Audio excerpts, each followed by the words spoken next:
In the 41st millennium, there are no more gods to kill, only the faiths that sustain them and the horrors they birth.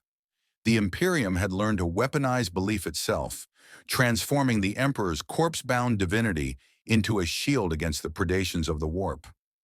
But what happens when something falls through the cracks of reality? Something that has made a career of deicide, that carries the stench of dead pantheons in its wake. The Mechanicus would log it as anomaly Theta 9. The Inquisition would classify it as potential heresy. Chaos would recognize it as opportunity. None of them understood they were about to meet a man who had toppled Olympus and shattered Asgard, a warrior for whom gods were simply enemies with delusions of grandeur. Forge World Metallica burned, not with the cleansing fires of the Omnissiah's benediction, but with the corrupted flames of a demon incursion that had torn through 3 manufacturing districts in as many hours. Skitarii battle cohorts formed firing lines across the primary Forge Cathedral's approach, their galvanic rifles chattering in binary prayer hymns as pink horrors cavorted through the wreckage, cackling in frequencies that shattered augmetic audio receptors. Tech priests chanted the litany of banishment from fortified positions, their mechadendrites weaving sigils of protection while servitors mindlessly fed ammunition into heavy bolter emplacements. The sky above the Forge world twisted wrong. Magos Dominus Theta 7 Rex registered the distortion first, his 16 primary optical sensors cycling through spectrums human eyes had never evolved to perceive. The warp was bleeding through, not unusual during a demon assault, but this tier carried a different signature. Something was pushing through from the other side, something that made his reality stabilization algorithms scream warnings in 17 dialects of corrupted code. Anomaly detected, he voxed to the command network, his voice synthesized into flat, emotionless Gothic. Classification pending. Preparing containment proto. The rift screamed open. Reality didn't tear so much as it was murdered, space-time folding backward on itself with the shriek of metal on metal magnified to cosmic proportions. A shape hurtled through, humanoid, wreathed in energies that registered simultaneously as warp taint and something older, something that predated the Emperor's ascension. It fell like a meteor, trailing frost and fire in equal measure, crashing into the battle-scarred plaza with enough force to crater the adamantium-reinforced rockcrete. The demons paused. Even chaos-spawned entities recognized when something wrong entered their reality. Kratos rose from the impact crater, chains rattling against his forearms. The blades of chaos smoldered with hellfire that had nothing to do with the Immaterium's corruption. These were flames forged in a different underworld, bound to a different cosmology entirely. His other hand gripped the Leviathan axe, frost crystallizing on its blade despite the Forge world's sweltering heat. Ash-gray skin marked with faded red war paint made him look like something carved from rage itself. He took in his surroundings with the cold assessment of a warrior who had fought in realms beyond mortal comprehension. Mechanical warriors with half-flesh bodies, creatures of impossible geometry that burned to look at, weapons that fired concentrated light. This wasn't the Nine Realms. This wasn't Greece. This was something else entirely. A pink horror bounded toward him, gibbering in voices that caused psychic feedback. Its warpfire hands reached for his face, ready to melt flesh from bone and corrupt the soul beneath. Kratos caught it by the throat mid-leap. The demon shrieked, a sound of confusion more than pain. Its warpfire splashed harmlessly against skin that had endured Zeus's lightning, Helios's solar fire, and the conceptual cold of Fimbulwinter. Kratos studied the creature for exactly 2 seconds, recognized it as something like the demons he'd battled in Hades, and made his assessment. Weak god, weaker servant. He tore it in half. The demon didn't dissipate back to the warp as it should have. Instead, it unraveled, its essence shredding like cloth under the touch of something fundamentally inimical to divine existence. The death scream carried frequencies that made every psyker within 3 kilometers clutch their heads in agony. The remaining demons hesitated.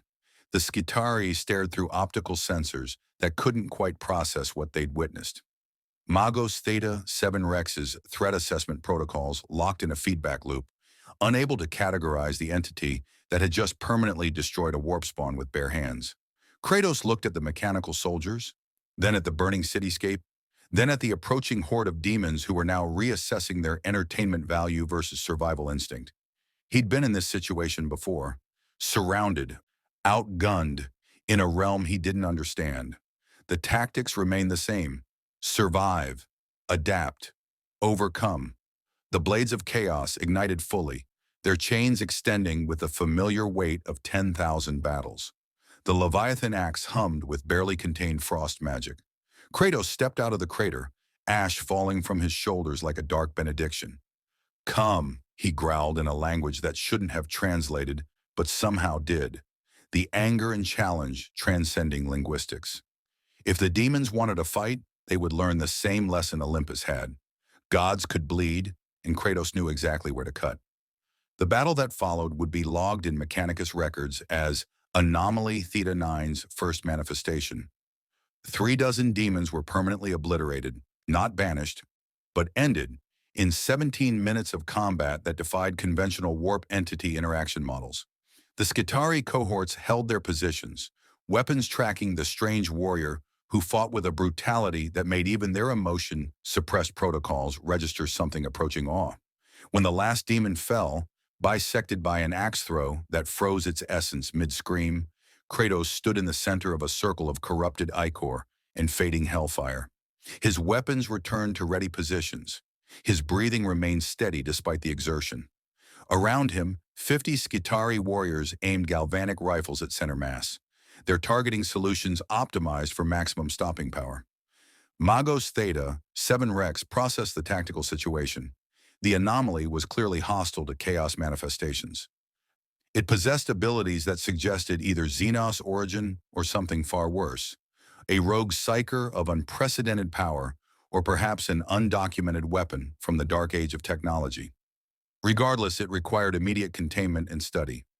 "Entity," the Magos voxed, his voice amplified through a dozen speakers.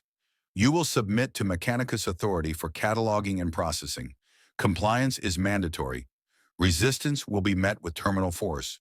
Kratos looked at the tech priest, taking in the mixture of flesh and machine, the insectile mechadendrites, the symbols that meant nothing to him but clearly held significance here. He'd dealt with priests before, both the corrupt ones who served tyrant gods and the rare few who actually believed their own doctrine. These seemed closer to the former. He said nothing. Words were for negotiations, and Kratos had stopped negotiating with those who gave orders the moment he'd broken free from Ares' service. The Spartan simply stood his ground, weapons ready, and waited to see if these mechanical priests were foolish enough to test him. The standoff held for exactly 14 seconds. Magos Theta 7 Rex measured it precisely, before the first Skitarii opened fire. Not out of panic or fear, but because their combat algorithms determined that 14 seconds without compliance from a combat-capable entity exceeded acceptable risk parameters. The galvanic rifle barked, sending a magnetically accelerated round downrange at hypersonic velocity, aimed for center mass with probability of hit calculated at 99.7%. Kratos moved, not with the desperate scramble of a mortal avoiding death, but with the fluid economy of motion that came from fighting opponents who could manipulate time itself. The round passed through space he'd occupied a fraction of a second earlier, impacting the rock crete behind him and flash vaporizing a dinner plate-sized chunk.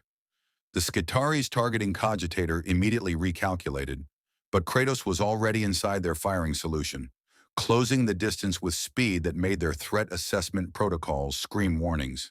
The Leviathan axe took the first Skitarii in the chest. Not a killing blow, but delivered with enough force to send the cyborg warrior flying backward into 2 of his companions. Kratos spun, chains extending as the blades of chaos carved through the barrel of another rifle, the hellfire cauterizing metal and flesh alike. A mechadendrite lashed toward his face. He caught it mid-strike, followed the articulated arm back to its source, and delivered a palm strike that crumpled the Skitari's chest cavity despite its enhanced skeletal structure. "Escalate response protocol," Theta 7 Rex commanded, his emotional subroutines carefully suppressed even as his tactical assessment shifted from containment to survival probability assessment. Authorization. Magos dominance overrides 7-7 Epsilon. Unleash the Castellan. From the forged cathedral's depths, something heavy began to move. Kratos registered the new threat before it emerged. The tremors in the ground, the hydraulic whine of massive servos, the low-frequency hum of a power source that dwarfed anything the smaller warriors carried. He'd fought Colossi before. Size just meant a longer fall. The Castellan robot emerged through the cathedral's primary archway, a 3-meter-tall construct of blessed adamantium and sanctified rage. Its twin phosphor blasters tracked toward the anomaly with the inexorable certainty of a guillotine blade.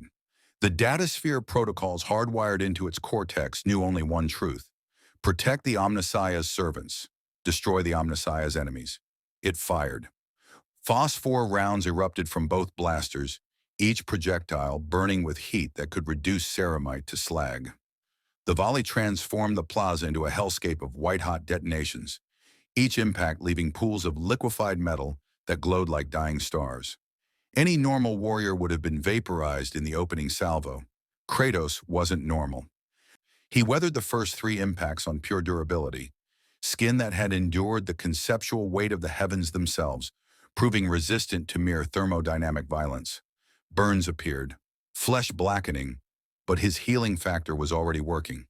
Divine vitality refusing to surrender to something as mundane as extreme heat. The 4th round he simply wasn't there for, having judged the Castellan's firing pattern and moved accordingly. The robot adjusted. Its combat protocols weren't sophisticated by Adeptus Mechanicus standards. Castellans were blunt instruments, but they were relentless. It transitioned from range bombardment to melee protocols, power fists crackling with conversion fields as it closed the distance with surprising speed for something weighing several tons. Kratos met it head-on. The first power fist came down like a meteor strike.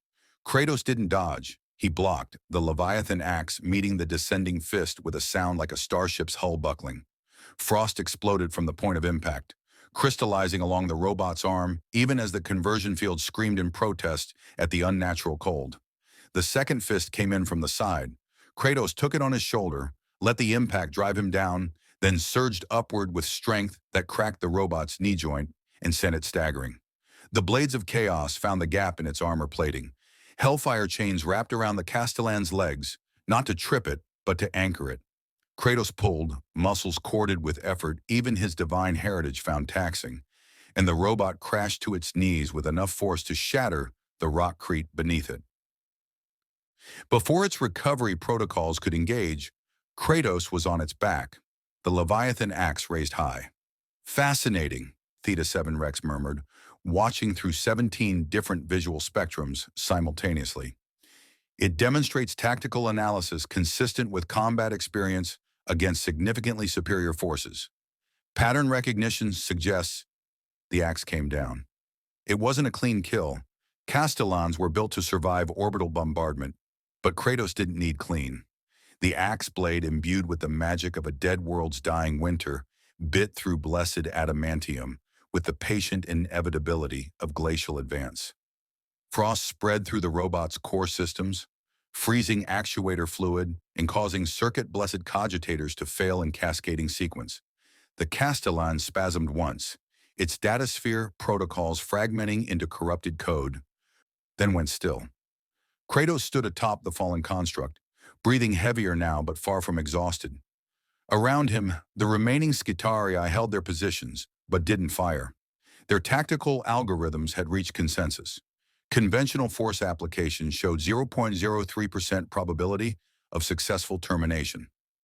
Escalation would require plasma culverins, melta-weapons, or orbital support, none of which were acceptable on a Forge world's sacred grounds. "Cease fire," Theta 7 Rex commanded, his voice carrying the weight of someone reassessing their entire strategic framework. "All units, weapons safe. Shift to containment observation protocols." The Magos' optical sensors focused on the ash-gray warrior, running analysis subroutines that kept returning error messages.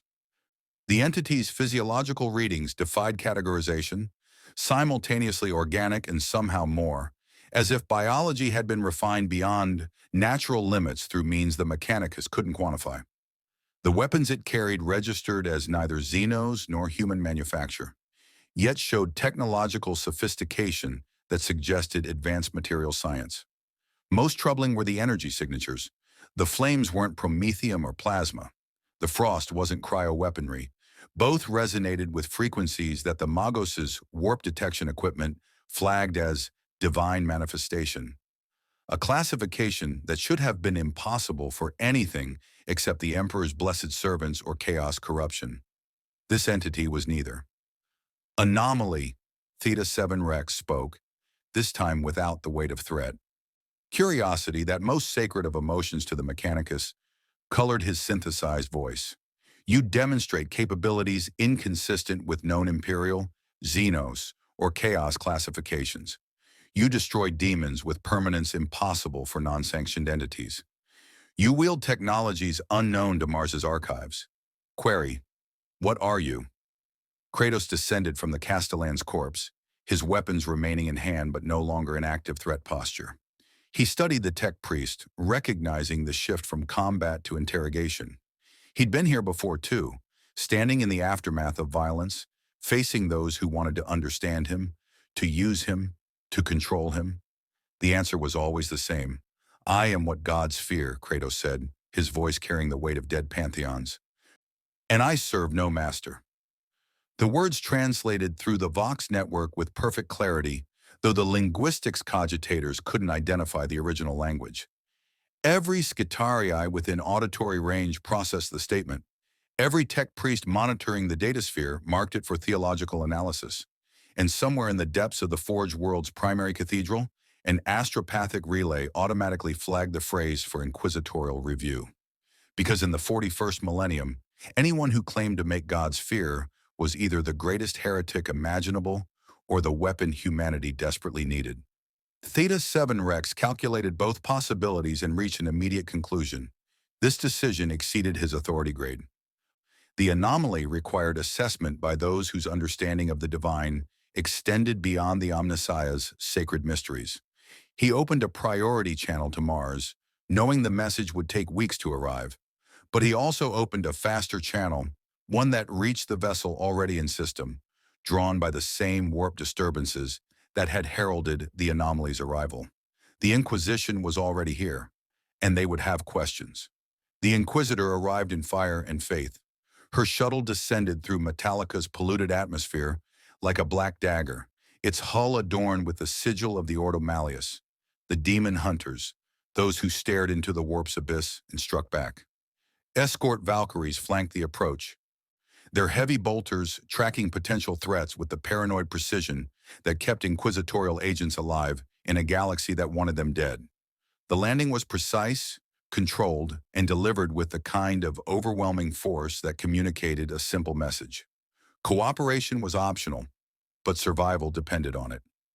Inquisitor Cassandra Vex emerged from the shuttle's deployment ramp like a saint of vengeance given flesh.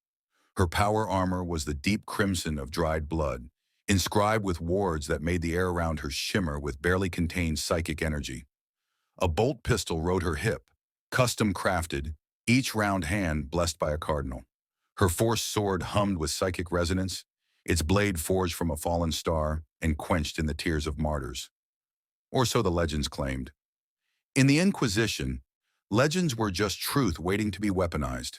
Behind her came her retinue, a death cult assassin whose movements suggested violence coiled to strike, a battle psyker whose eyes glowed with suppressed warp sight, and two Astartes in Deathwatch Black, one bearing the Ultramarines' proud heraldry, the other the bone-white skull of the Mortificians.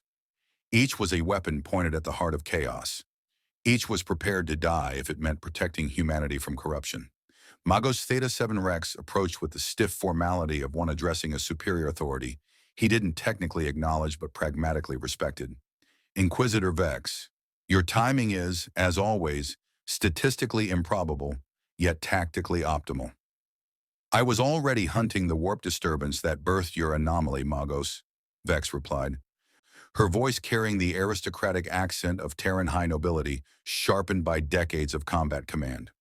When your astropathic relay screamed about permanent demon destruction and an entity claiming godhood, I merely accelerated my schedule. Where is it? Theta-7 Rex's mechadendrites gestured toward the containment zone, a hastily erected perimeter of servitor gun emplacements and Skitarii firing lines surrounding the plaza where Kratos had made his stand. The entity remains cooperative in the sense that it has not attempted to breach containment. However, cooperation may be generous. It responds to no commands, acknowledges no authority, and has demonstrated combat capabilities that exceed. I can see the Castellan corpse, Magos, Vex interrupted, her gaze fixed on the frozen robot that represented a significant percentage of the Forge world's defensive assets. How many did you lose before you stopped trying to kill it? 17 Skitarii, 12 servitors, 1 Castellan unit, the Magos reported without emotion. Casualties deemed acceptable for containment of potential chaos corruption vector. And yet you didn't manage to contain it, Vex observed. It chose to stay. That's either confidence or ignorance, and both are dangerous. She began walking toward the containment zone, her retinue falling into practiced formation. Tell me about the demon kills. Anomalous, Theta-7 Rex said, which for a Magos was the equivalent of profound confusion. Standard demonic banishment protocols involve disrupting the warp entity's anchor to real space, forcing discorporation and return to the immaterium. The anomaly's kills demonstrated no such pattern. The demons were consumed, their essence unraveled at the fundamental level. Our warp sensors detected no corresponding spike in immaterium activity.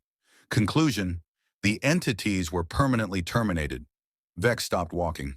Behind her psychic hood, minds far more experienced in the warp's horrors than hers would ever admit whispered warnings.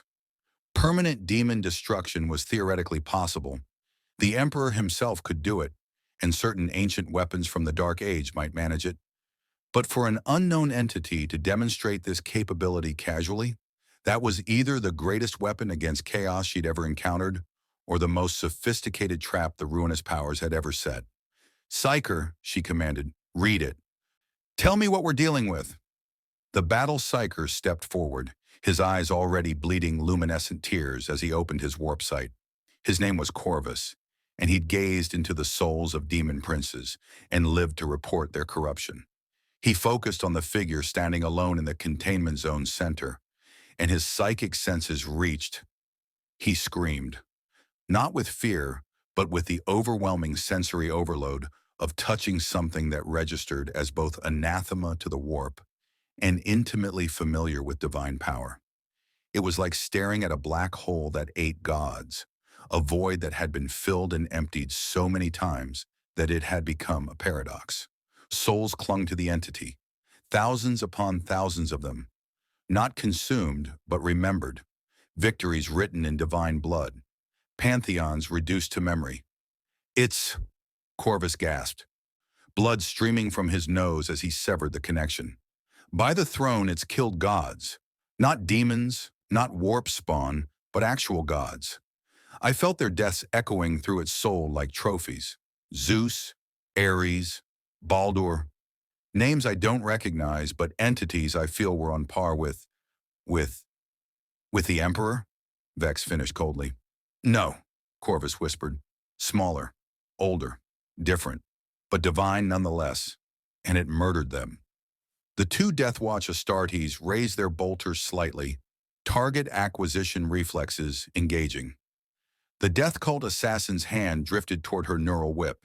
Even Magos Theta-7 Rex's optical sensors refocused, his threat assessments recalculating with this new data. But Inquisitor Vex smiled. It wasn't a warm expression. Lower your weapons, she commanded. If it wanted us dead, we'd already be corpses. The Magos learned that lesson expensively.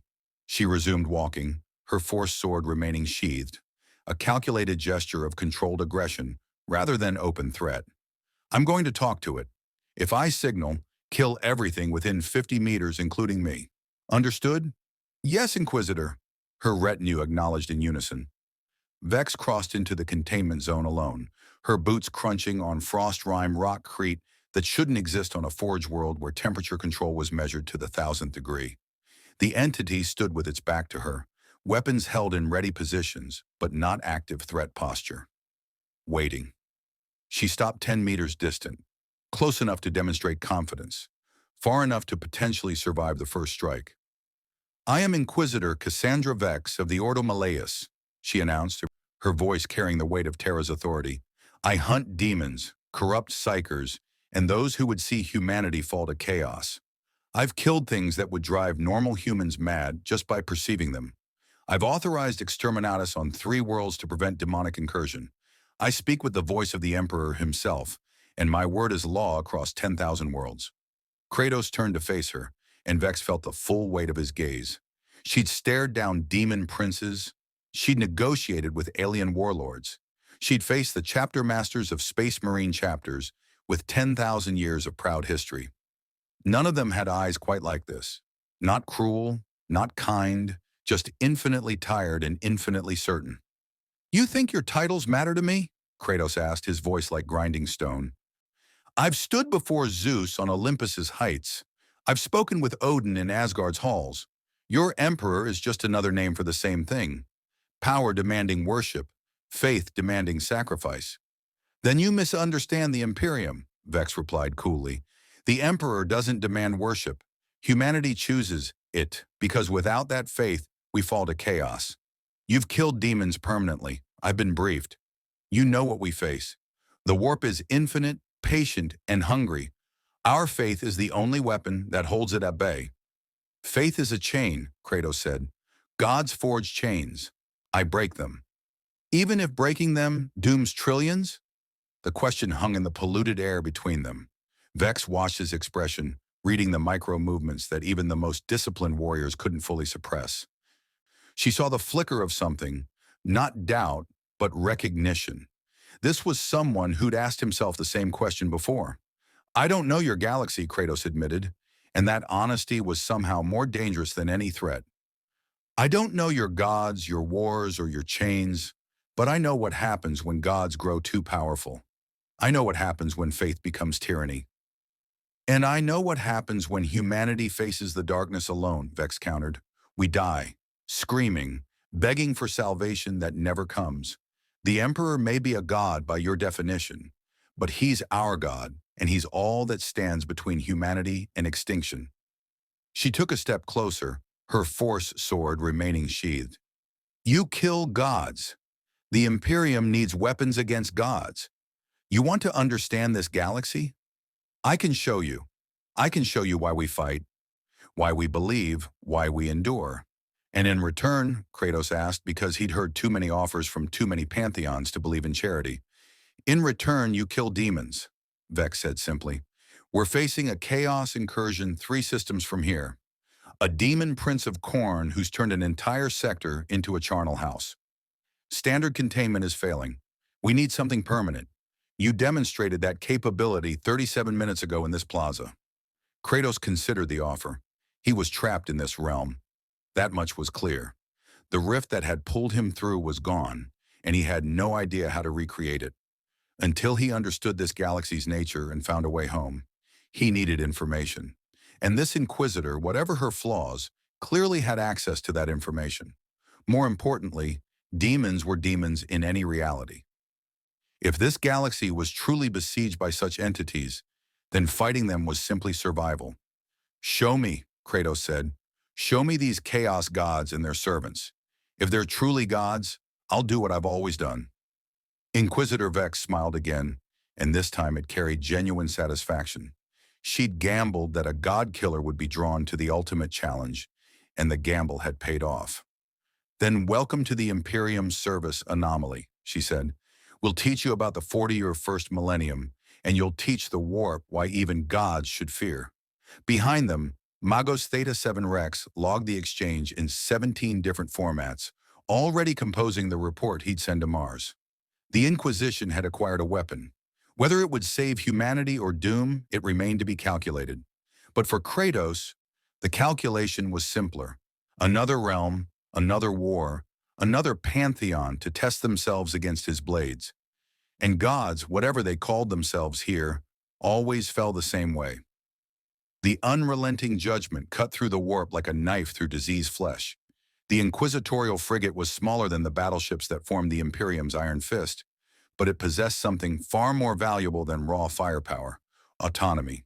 Inquisitors answered to no one except the emperor himself, and their vessels reflected that terrible freedom.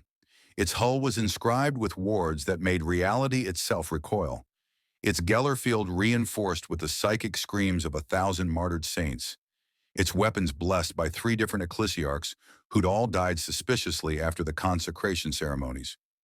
Kratos stood in the observation gallery, watching the Immaterium rage beyond the reinforced viewports. The warp wasn't like anything he'd encountered before. Not the Greek underworld's structured torment, not the Norse realm's cyclical violence.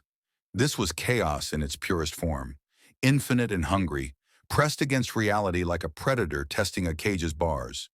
Colors that shouldn't exist twisted through dimensions human eyes weren't meant to perceive.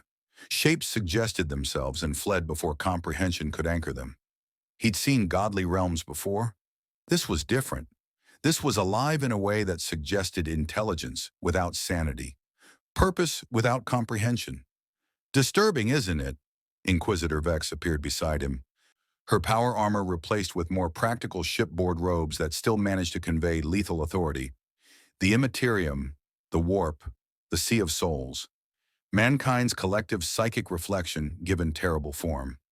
Every emotion, every thought, every dream and nightmare humanity has ever experienced. It all feeds into that. Your gods live there, Kratos observed, not a question. The Chaos gods, yes. 4 primary entities, though lesser powers exist in their shadows. Vex gestured at the viewport as something massive moved through the warp's depths, a shape that might have been tentacles or might have been the concept of despair given physical form. Korn, god of war and murder. Nurgle, god of decay and rebirth. Tsinch, god of change and sorcery. Slanesh, god of excess and sensation. They're not gods in the classical sense. They're manifestations of humanity's worst impulses given immortal power. Then they can be killed, Kratos said simply. Vex laughed, and the sound carried genuine dark amusement. Thousands of heroes have tried. Billions have sacrificed themselves fighting their servants. The Emperor himself struck at them during the Horus Heresy and achieved only stalemate. They're not physical beings you can hunt down and execute. They're concepts. How do you kill the concept of rage? How do you murder the idea of plague? The same way I killed Thanatos, Kratos replied, his voice carrying the absolute certainty of experience. Death was a concept. I dragged it into the physical realm and broke its neck. Fear was a concept. I beat it until it learned terror. Every unkillable god I've faced said the same thing. I am eternal. I am inevitable. I am beyond mortality. They all bled the same. The Inquisitor studied him with new calculation. Her psyker had reported that this entity had killed gods, but she'd assumed hyperbole or misunderstanding. Now, hearing the flat statement of deicide delivered like someone reporting the weather, she began to reconsider. You're serious, she said slowly.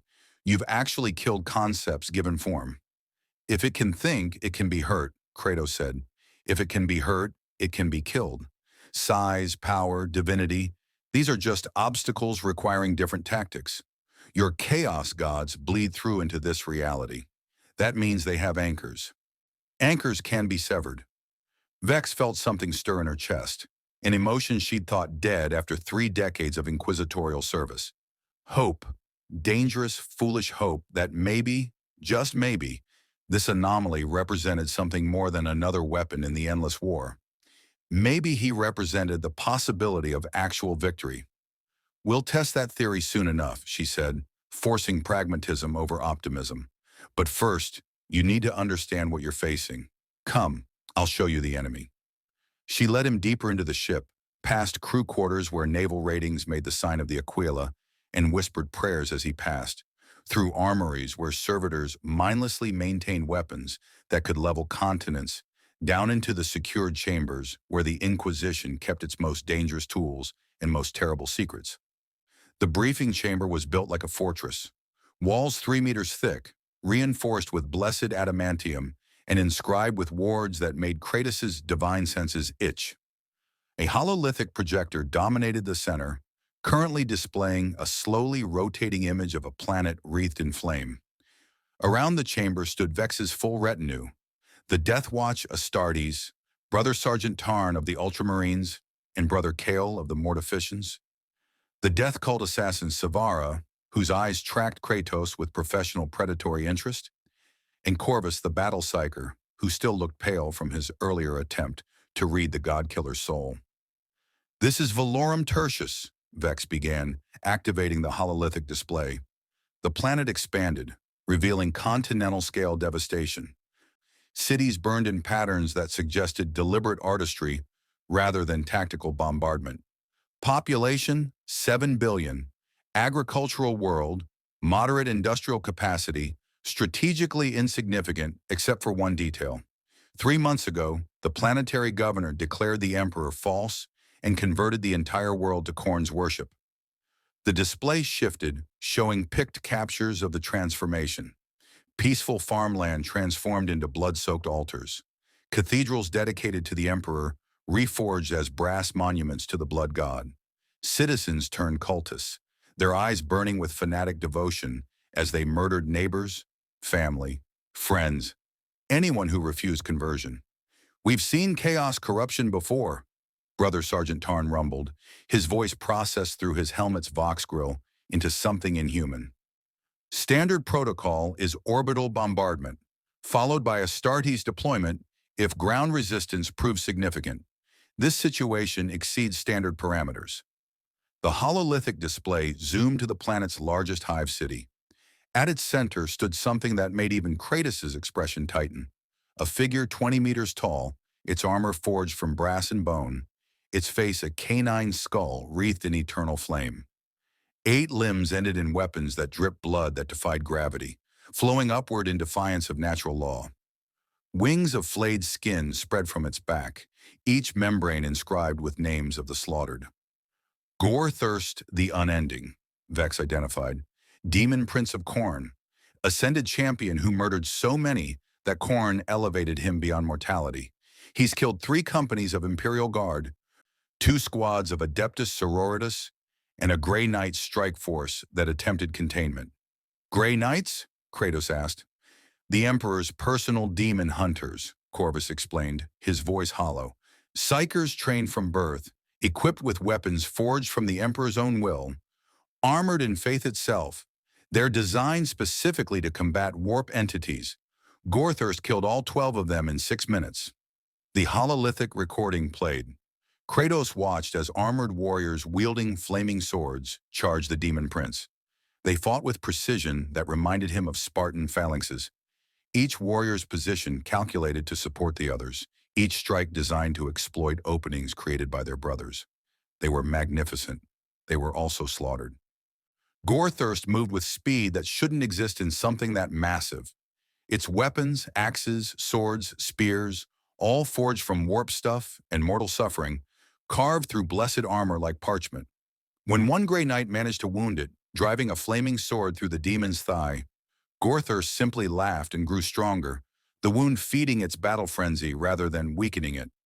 Within 6 minutes, all 12 knights lay dead, their souls consumed to fuel the Demon Prince's ascension. "That's what you're facing," Vex said quietly. "Not a minor demon that can be banished with prayer and bolter fire. A demon prince, fed by 10,000 years of worship, empowered by an entire planet's devotion, sustained by the blood god's personal favor. Killing it requires more than strength. It requires—" "I've seen enough," Kratos interrupted. He'd been studying the demon's movement patterns, cataloging its fighting style, identifying the tells that preceded each strike. "When do we arrive?" Vex blinked. "You don't want tactical briefings, strategic analysis, intelligence on chaos worship patterns, and demon banishment protocols?" "No," Kratos said simply. "I want to know when I can kill it." Savara the assassin laughed, a sound like knives on glass. "I like him. He's simple." "Simple gets you killed against chaos," Brother Kale growled, the Mortifician's skull-faced helmet turning toward Kratos. "Demons don't fight by rules mortals understand. They cheat reality itself. Overconfidence leads to corruption or death, usually both." "Then it's fortunate I'm neither overconfident nor mortal," Kratos replied. He looked directly at the Mortifician. And for a moment, the Astartes' centuries of combat experience whispered that he was staring at something that might actually be more dangerous than him. I've killed gods who could reshape reality with thoughts. I've fought titans who held up the sky. This demon is powerful, but power means nothing without the will to use it correctly. And you have that will, Vex stated, reading the subtext. I've had 10,000 years to sharpen it, Kratos said, which wasn't quite accurate for this timeline, but felt true enough given his experiences across multiple realms. Your Grey Knights fought with honor and discipline, but they fought to banish the demon, not kill it. They used blessed weapons and holy prayers. They believed faith would prevail. And you don't believe in faith? Corvus asked, genuinely curious. I believe in this. Kratos raised the blades of chaos, their chains rattling with menace. And this, he touched the Leviathan axe's frost-rime blade. Faith is for those who need gods to tell them how to fight. I learned long ago that gods are just enemies who convinced others to worship them. The chamber fell silent. In the Imperium, such words were heresy of the highest order. Questioning the Emperor's divinity was grounds for immediate execution. Several hands moved instinctively toward weapons. But Inquisitor Vex raised her hand, stopping the reflexive violence. Heretical words, she acknowledged, but perhaps heresy is what we need. The orthodox approach has failed 6 times. Maybe it's time to try something unorthodox. She met Kratos' gaze levelly. We arrive at Valorum Tertius in 18 hours. You'll deploy with my retinue. Your objective, permanent termination of Gorthirst the Unending. Success means you've proven your value. Failure means, I don't fail, Kratos interrupted. I've failed before, yes. Lost battles, lost wars, lost everything I cared about. But when it comes to killing gods? He smiled, and it was the expression of a predator recognizing prey. I've never failed at that. Vex nodded slowly. Then prepare yourself, God Killer. 18 hours until you face your first true test in the 41st millennium. The Imperium will be watching, so will the ruinous powers. And if Corvus's readings are accurate, they already know you're coming. Good, Kratos said, turning back to the viewport where the warp still raged. Let them know. Let them prepare. Let them gather their strength and their servants and their divine fury. The blades of chaos ignited, hellfire reflecting in his eyes. Gods always believe themselves unbeatable. That belief is what makes them vulnerable. He didn't add that he'd learned that lesson the hard way, by being a god himself once, convinced of his own invincibility until Olympus taught him the price of hubris. That was a lesson he intended to teach this demon prince, this Gorthirst the Unending. In the 41st millennium, Kratos would prove what he'd proven in Greece in the 9 realms. Nothing was truly unending when it faced a Spartan's wrath. Valorum Tertius burned, not with the cleansing fire of orbital bombardment or the righteous flames of faith, but with the hungry, impossible fire that came from the warp itself. From orbit, the planet looked like a wound in reality. Continents carved into sigils that hurt to perceive. Oceans boiled into blood-red steam. The atmosphere choked with smoke that formed screaming faces before dissipating. The planet didn't just host chaos corruption. It had become it, transformed into a physical manifestation of Khorne's endless hunger. The drop pod shuddered as it breached the upper atmosphere, ceramite hull glowing cherry red from friction. Inside, Kratos sat locked in a restraint harness designed for Astartes' physiology, which meant it barely contained his shoulders. The blades of chaos rested across his lap, chains coiled and ready.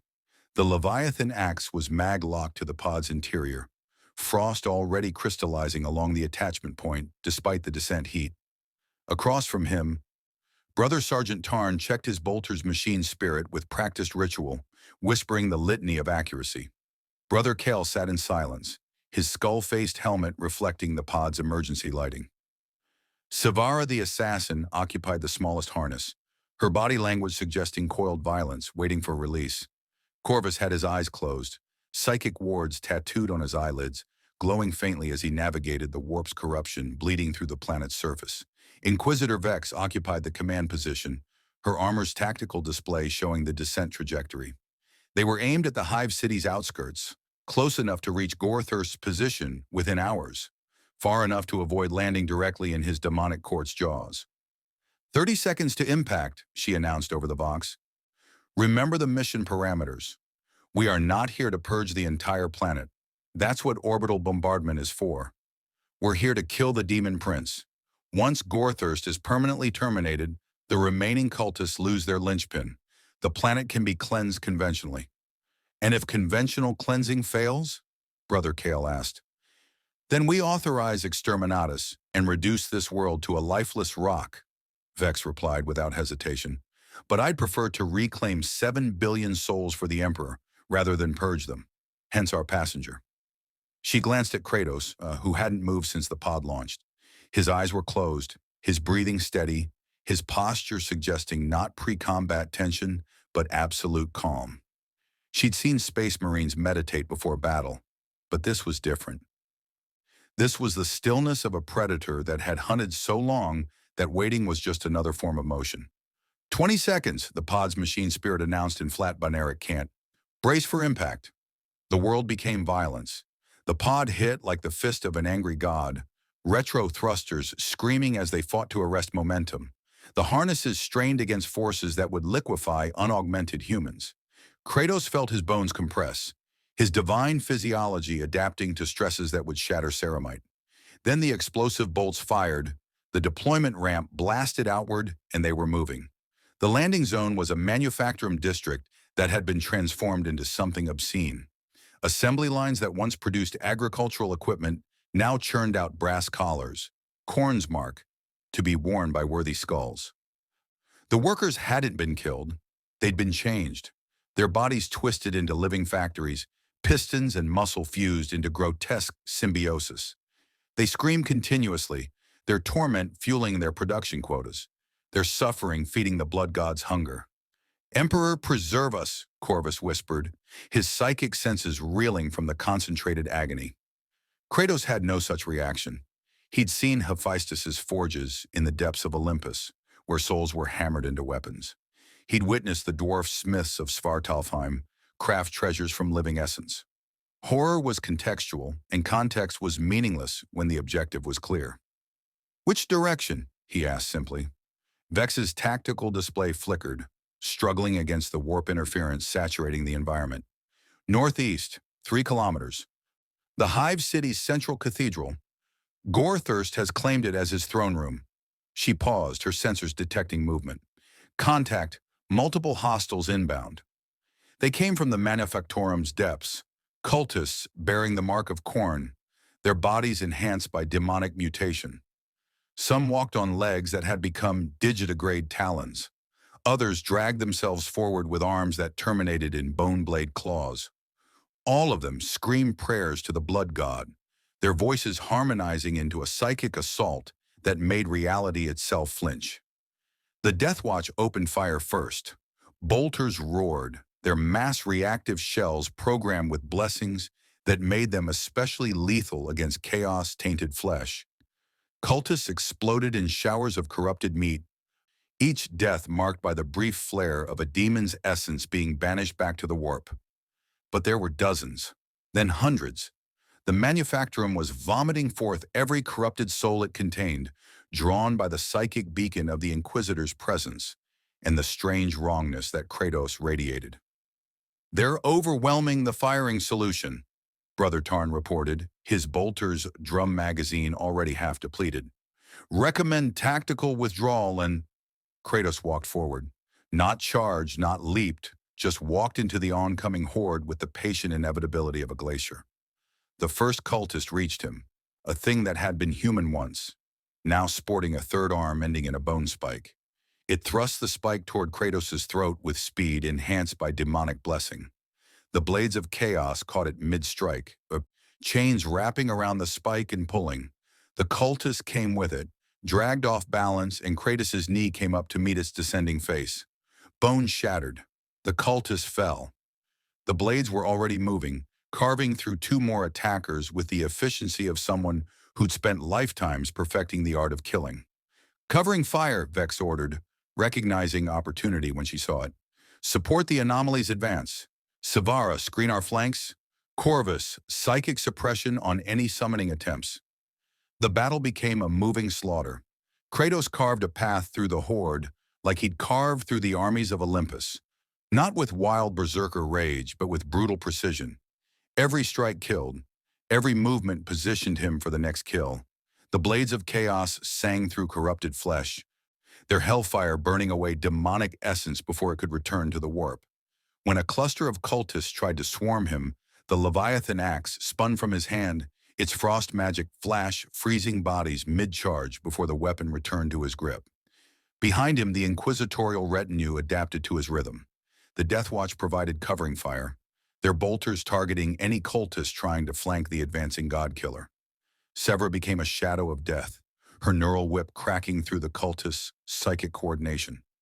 Corvus erected psychic barriers that deflected the worst of Khorne's blessing, preventing the cultists from achieving the berserker fury that made them truly dangerous. And Inquisitor Vex watched, recording everything through her helmet's auto-sense, analyzing Kratos' combat methodology with growing understanding. He fought like an Astartes if Astartes had spent 10,000 years refining their technique beyond the Codex Astartes' limitations. Every principle of combat, economy of motion, target prioritization, environmental awareness, had been taken to an apex that bordered on perfection. More importantly, he was winning against numbers that should have required tactical withdrawal. "The path is clear," Brother Cal reported. His own chains were dripping with corrupted blood. "Whatever he is, he's effective." "He's a weapon," Vex agreed, "and we've just pointed him at the enemy's heart." "Maintain formation. 3 kilometers to the cathedral. Once the ground erupted, not from below, but from beneath reality itself, the warp bleeding through like infected tissue. Demons pulled themselves into existence. Bloodletters of Khorne, their brass bodies burning with martial hunger, their hell blades screaming for skulls. A dozen manifested in seconds, then 2 dozen, their presence causing the cultists to redouble their fervor. "Demonic incursion," Corvus shouted, his psychic senses overloading. "Major manifestation, there." A bloodletter materialized directly in front of Kratos, its hellblade already swinging in an arc designed to bisect him at the waist. The demon was fast, faster than the cultists, faster than most mortals could perceive. It had existed since before mankind crawled from Terra's cradle. Its blade had tasted the blood of saints and heroes, and it knew 77 ways to kill with a single strike. Kratos caught the hellblade between his palms. The demon froze, its limited consciousness unable to process what had happened. Mortals didn't catch hellblades. Even Astartes avoided them, knowing that direct contact invited corruption. This entity had stopped the blade like catching a thrown stick. Then Kratos twisted, and the hellblade shattered. The bloodletter had enough time to register confusion before the blades of chaos took it in the torso, carving upward through brass flesh in demonic essence. It didn't scream. Khorne's demons knew no fear. But it unraveled, its connection to the warp severed at the fundamental level. The demon didn't vanish. It died. The remaining bloodletters paused. Demons didn't know fear, but they understood threat assessment. This entity was wrong. It killed like demons killed, with permanence rather than banishment. It radiated an energy that felt divine, but tasted like deicide. They attacked anyway. Khorne's servants knew only violence. What followed wasn't a battle, it was a demonstration. Kratos moved through the bloodletters like they were Drakkar in the Norse realms, dangerous but ultimately mortal. The blades of chaos found gaps in their brass armor. The Leviathan axe shattered their hellblades. When 3 demons coordinated an attack pattern that should have been unavoidable, Kratos simply endured the first 2 strikes, his divine durability treating hellblade cuts like minor inconveniences, then killed all 3 before they could press the advantage. In 4 minutes, 24 bloodletters lay permanently dead, their essence not banished but consumed by whatever mechanism allowed Kratos' weapons to kill the unkillable. The cultist horde broke. They scattered into the manufactorum's depths, their faith in Khorne's inevitable victory shaken by witnessing demons. Demons die like mortals. Even chaos worship had limits when reality kept proving your gods were vulnerable. Kratos stood in the center of the carnage, barely breathing hard, his weapons still ready. Around him, the inquisitorial retinue stared with varying degrees of shock and religious crisis. "By the throne," Brother Tarn whispered. "He killed them, truly killed them." 24 permanent terminations in 4 minutes, Corvus reported, his voice hollow. "The warp is screaming. Something just noticed us. Something big." "Good," Inquisitor Vex said, forcing confidence she didn't entirely feel. "Let Gorthurst know we're coming. Let him prepare his best defenses in his strongest champions." She looked at Kratos, seeing him properly for the first time, not as a weapon to be aimed, but as a force of nature that she'd merely directed.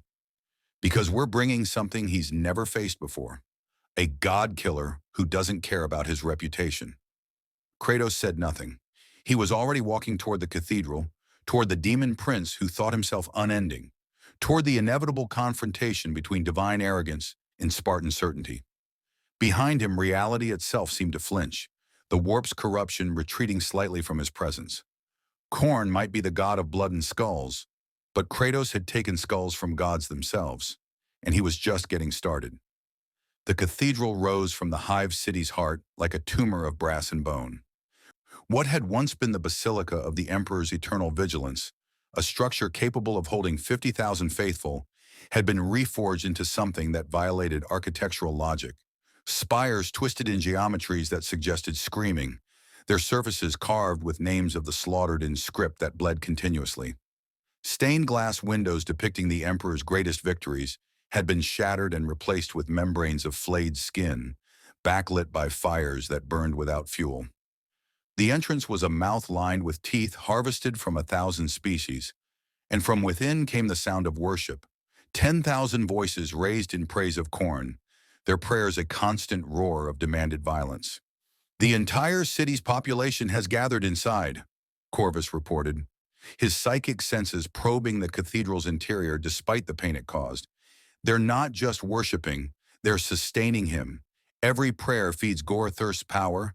Every drop of blood spilled in his name anchors him deeper into reality." "Can you disrupt the ritual?" Vex asked. The psyker shook his head. "Not without killing myself and probably taking half the city with me. The psychic resonance is too strong.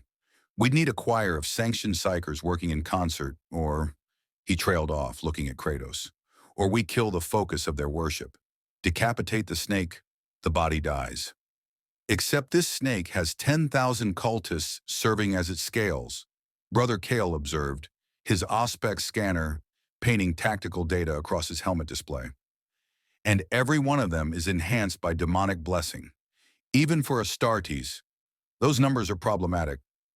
Kratos studied the cathedral's entrance, cataloging defensive positions and probable ambush points. He'd stormed Olympus with less planning. He'd breached Asgard's walls with nothing but rage and determination. But those assaults had been driven by vengeance, by the hot fury that came from gods taking everything from him. This was different. This was tactical. He was adapting. "The cultists are irrelevant," he said finally. "They're worshippers, not warriors. They'll die if they get in the way, but they're not the target. Gorthurst is. Everything else is distraction." "Spoken like someone who's never faced chaos corruption," Savara interjected, her voice carrying dark amusement. "Those irrelevant worshippers will throw themselves at you without hesitation. They'll use their bodies as shields for the demon prince. They'll detonate themselves in suicide charges blessed by Khorne, and every death feeds their god, making Gorthurst stronger." "Then I'll kill him before that matters," Kratos replied simply. Inquisitor Vex made a decision. She'd brought the god-killer here as a weapon, but weapons required proper deployment. Sending him charging into 10,000 cultists while a demon prince waited at full power was tactically unsound, no matter how impressive his combat capabilities. "New plan," she announced. "We split forces. Brother Tarn, Brother Kyle, you'll take flanking positions at the cathedral's northern and southern entrances. When we engage inside, you breach and create chaos. Draw off as many cultists as possible." "Understood," both Astartes acknowledged, already moving toward their assigned positions with the practiced efficiency of the Death Watch. "Savara, you're with me. We'll provide support from elevated positions. Her neural whip for crowd control, my bolt pistol for precision elimination of any champions that emerge. Corvus, you maintain psychic suppression. If Gorthurst tries to summon reinforcements from the warp, you shut him down. That leaves me to fight the demon prince alone, Kratos observed. Not objecting, just confirming. That was always the plan, Vex replied. You're the only one here who can permanently kill him. The rest of us are support infrastructure to ensure you reach him and survive long enough to do it. She met his gaze through her helmet's optics. Can you kill a demon prince in single combat? Kratos thought of Ares, the god of war himself, who he'd fought in Athens' ruins. Thought of Baldur, the invulnerable son of Odin, who'd proven not so invulnerable when Kratos found his weakness. Thought of Zeus, the king of Olympus, who'd required 2 separate battles across different timelines to finally put down. Yes, he said, because every god he'd faced had been convinced of their own invincibility, right up until the moment they realized Kratos didn't care about divine laws, cosmic rules, or the natural order. He just cared about winning. Then we move in 5 minutes, Vex decided. Deathwatch, get into position. Everyone else, prepare for combat. And remember, we're not here to cleanse this cathedral. We're here to kill what's inside it and let the Emperor's faithful do the cleaning afterward. She didn't add that there was a strike cruiser in high orbit with cyclonic torpedoes already programmed with the cathedral's coordinates. If this plan failed, if Gorthurst proved too powerful even for the God Killer, she had standing orders to authorize exterminatus. 7 billion souls damned was preferable to a demon prince loose in imperial space. The 5 minutes passed in tense silence. Each member of the retinue performed their pre-combat rituals. Sivara sharpening her neural whip's psychic resonance, Corvus meditating to strengthen his mental defenses, Vex checking her bolt pistol's consecrated ammunition, and whispering the litany of accuracy. Kratos simply waited, weapons ready, mind clear. He'd learned long ago that pre-combat anxiety was wasted energy. The fight would come. He would win or he would die. Preparation mattered less than adaptation. Deathwatch in position, Brother Tarn's Vox transmission confirmed. Northern entrance secured, standing by for breach command. Southern entrance locked, Brother Kale added. Multiple hostiles visible through auger scan. Estimate 3,000 cultists in immediate vicinity. Acknowledged, Vex responded. She turned to Kratos. Last chance to reconsider. Once we breach, there's no retreat. We win or we die. I've heard that before, Kratos said, walking toward the cathedral's main entrance, the grotesque mouth lined with teeth. The gods who said it are dead. Let's see if this demon learns faster. He didn't wait for permission. He simply pulled the cathedral doors open. Chains from the blades of chaos wrapping around the brass and bone construction and yanking with strength that bent metal designed to withstand siege bombardment. The doors screamed, literally screamed, mouths in the metal crying out in pain as they tore free of their hinges. The interior was worse than the exterior. The cathedral's nave had been transformed into a charnel house temple. Where pews had once stood, now there were altars, brass surfaces slick with fresh blood, surrounded by cultists in various states of devotional mutilation. Some had flayed themselves, offering their skin as tribute. Others had carved Khorne's runes into their flesh, the wounds deliberately kept open and bleeding. The air was thick with the copper tang of blood and the psychic pressure of 10,000 souls united in worship of a single, terrible purpose. And at the far end, where the Emperor's statue had once stood in golden magnificence, sat Gorthurst the Unending. The demon prince was larger in person than the hololithic recording suggested. 20 meters of brass-clad muscle and demonic fury, seated on a throne constructed from the skulls of everyone he'd personally killed. And there were thousands of skulls, stacked and fused into a monument to slaughter. 8 arms held 8 weapons, each a legendary blade or axe taken from champions he'd defeated. His canine skull face burned with eyeless flames, and his wings, great sheets of flayed skin, spread across the cathedral's ceiling like a profane banner. When Kratos entered, 10,000 cultists turned as one. 10,000 voices fell silent, and Gorthurst rose from his throne, his massive frame unfolding with predatory grace.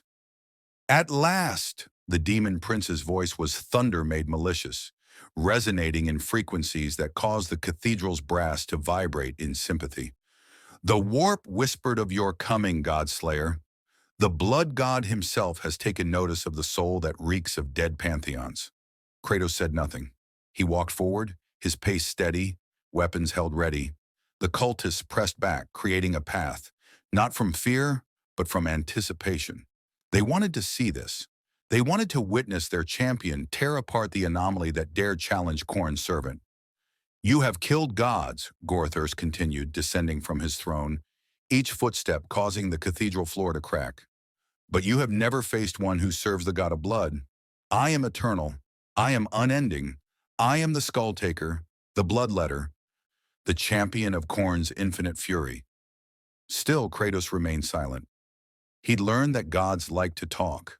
They enjoyed monologues, proclamations, the sound of their own power made verbal. It was a weakness, this need for acknowledgement. He was 50 meters from the demon prince now. 40, 30. Will you not speak, Godslayer? Will you not boast of your victories? Name the divine corpses upon which you built your reputation. Gorthurst spread his 8 arms wide, weapons gleaming. Or do you finally understand the difference between the gods you faced and the power of chaos? Your Zeus, your Odin, they were children playing at divinity. Khorne is eternal. Kratos stopped. He looked up at the demon prince, taking in the full measure of what he faced. 20 meters of demonic fury, 8 weapons forged from warp stuff and mortal suffering, sustained by the worship of billions across thousands of years, empowered by a god that fed on every act of violence in the galaxy. And then Kratos smiled. It wasn't a pleasant expression. Ares said something similar, he replied, his voice cutting through the cathedral's psychic pressure like a knife through cloth. Right before I drove his own blade through his chest and took his divinity for myself. Zeus claimed to be eternal. I killed him twice. Baldur was invulnerable until he wasn't. Every god I've faced has been unbeatable, right up until they fell. He raised the blades of chaos, their hellfire igniting fully for the first time since his arrival in this galaxy. The flames weren't the corrupted fire of chaos. They were something older, something that predated the warp's touch on reality, hellfire from a different cosmology that recognized no sovereignty except violence. You're just another name on a long list, Kratos finished. And like every other god on that list, you're going to learn that eternal just means you have further to fall. The cathedral erupted. 10,000 cultists screamed their faith to Khorne. Gorthurst roared challenge, 8 weapons raising in anticipation of glorious combat. And somewhere in the warp, the blood god himself leaned forward on his skull throne to watch what happened when deicide met demonic ascension. Inquisitor Vex watched from her elevated position, her finger hovering over the Vox trigger that would signal the orbital strike. And Kratos, the ghost of Sparta, the Godslayer, began to run. Kratos closed the distance in heartbeats, not the measured approach of a tactical fighter, but the explosive charge of someone who'd learned that letting divine enemies maintain range was suicide. Gorthurst met him with all 8 weapons, swinging in coordinated patterns that should have been impossible for any being to process, let alone avoid. A brass axe carved toward his skull, a bone sword thrust at his heart, a chain flail swept low to take his legs. 5 other weapons created a kill box designed to shred anything caught within. Kratos slid under the first 3 strikes, his Spartan combat instincts reading the attack patterns the way scholars read texts. The Leviathan axe rose to parry the chain flail, frost magic clashing with warp-forged brass in a screech of incompatible energies. The blades of chaos wrapped around the bone sword, yanking it off trajectory, while Kratos used the momentum to spin inside Gorthurst's guard. He drove his shoulder into the demon prince's lower torso, an impact that would have shattered a space marine's armor plate. Gorthurst staggered, and in that half-second of imbalance, Kratos carved the blades of chaos across the demon's abdomen in an X pattern that should have disemboweled even divinely armored foes. The brass armor held, but barely. Deep grooves appeared where the hellfire blades had kissed metal, and something dark leaked from the wounds. Not blood, but concentrated malice given physical form. You wound me! Gorthurst's laughter shook the cathedral's foundations. Excellent. Khorne demands worthy combat, not easy slaughter. The demon prince's wings snapped forward. the flayed skin membranes hardening into blade edges that sliced through the air where Kratos had been standing. But the Spartan was already moving, rolling beneath a horizontal sword sweep and coming up with the Leviathan axe in a throwing position. The axe flew with terminal velocity, trailing frost in its wake. It caught Gorthirst in the shoulder joint between two of his arms, the impact driving deep despite the demon's supernatural durability. Ice spread from the wound, crystallizing brass and freezing the warp stuff that served as the demon prince's musculature. Clever, Gorthirst acknowledged, two of his left side arms going momentarily numb from the supernatural cold. But insufficient. He flexed and the ice shattered, falling away in glittering shards that melted into blood before hitting the floor. The wound remained but was already closing. Demonic regeneration fed by the psychic pressure of 10,000 cultists chanting Khorne's praises. From her elevated position, Inquisitor Vex saw the tactical problem immediately. He's regenerating faster than the God Killer can inflict damage. The cultists are sustaining him through faith and blood sacrifice. She raised her bolt pistol, targeting the nearest cluster of cultists. The weapon fired, a blessed bolt round programmed with prayers of banishment. It took a cultist in the chest, the mass reactive shell detonating inside his torso and immolating 3 others in blessed fire. But for every cultist that fell, 20 more continued chanting, their worship uninterrupted. "Severa, disperse the congregation," Vex ordered. The death cult assassin grinned behind her mask and activated her neural whip.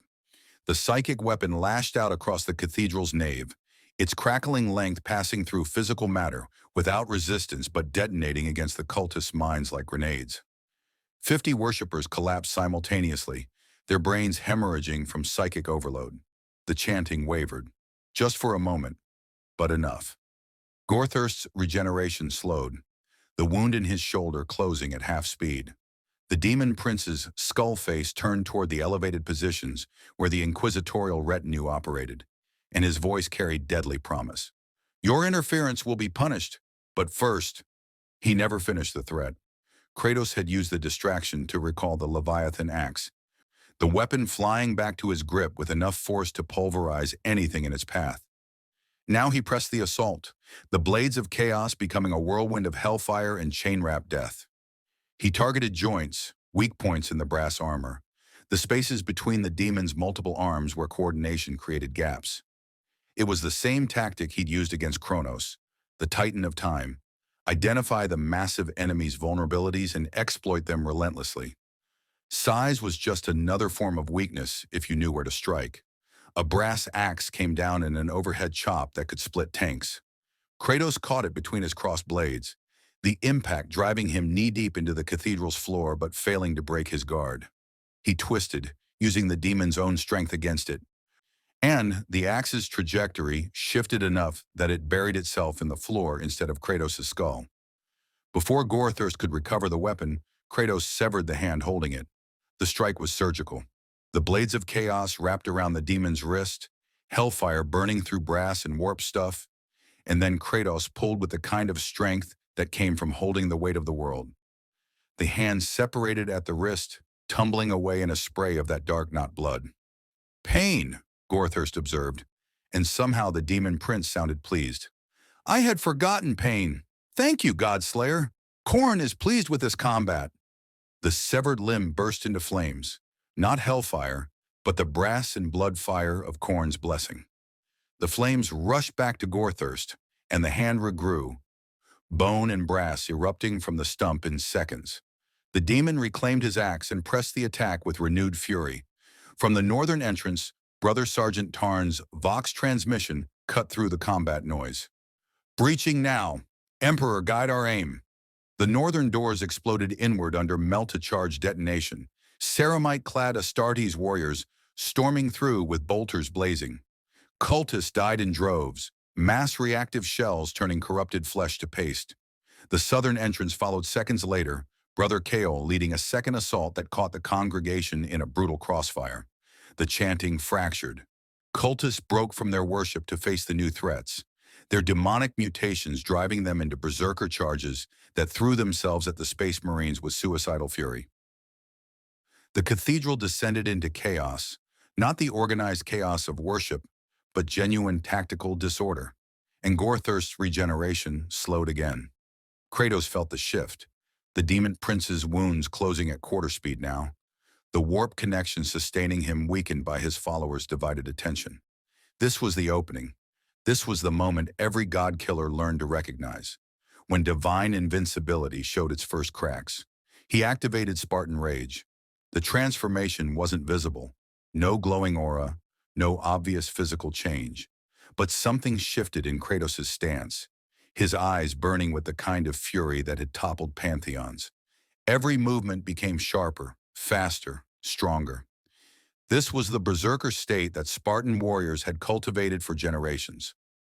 Refined by Kratos' divine heritage and honed through 10,000 battles into something that transcended mortal rage. The blades of chaos moved too fast to track. One moment Gorthirst was blocking, his 7 remaining weapons, one still regenerating, creating an impenetrable defense. The next, 3 of those weapons were falling to the cathedral floor in pieces, their warp-forged construction shattered by hellfire that refused to acknowledge their supposed indestructibility. "Impossible!" Gorethris snarled, genuine surprise coloring his voice. "Those blades were forged by Khorne's own will. They cannot—" The Leviathan axe took him in the chest. Kratos had thrown it point blank, the weapon traveling less than 3 meters but carrying enough force to punch through brass armor, through demonic flesh, through whatever passed for a heart in a demon prince's physiology.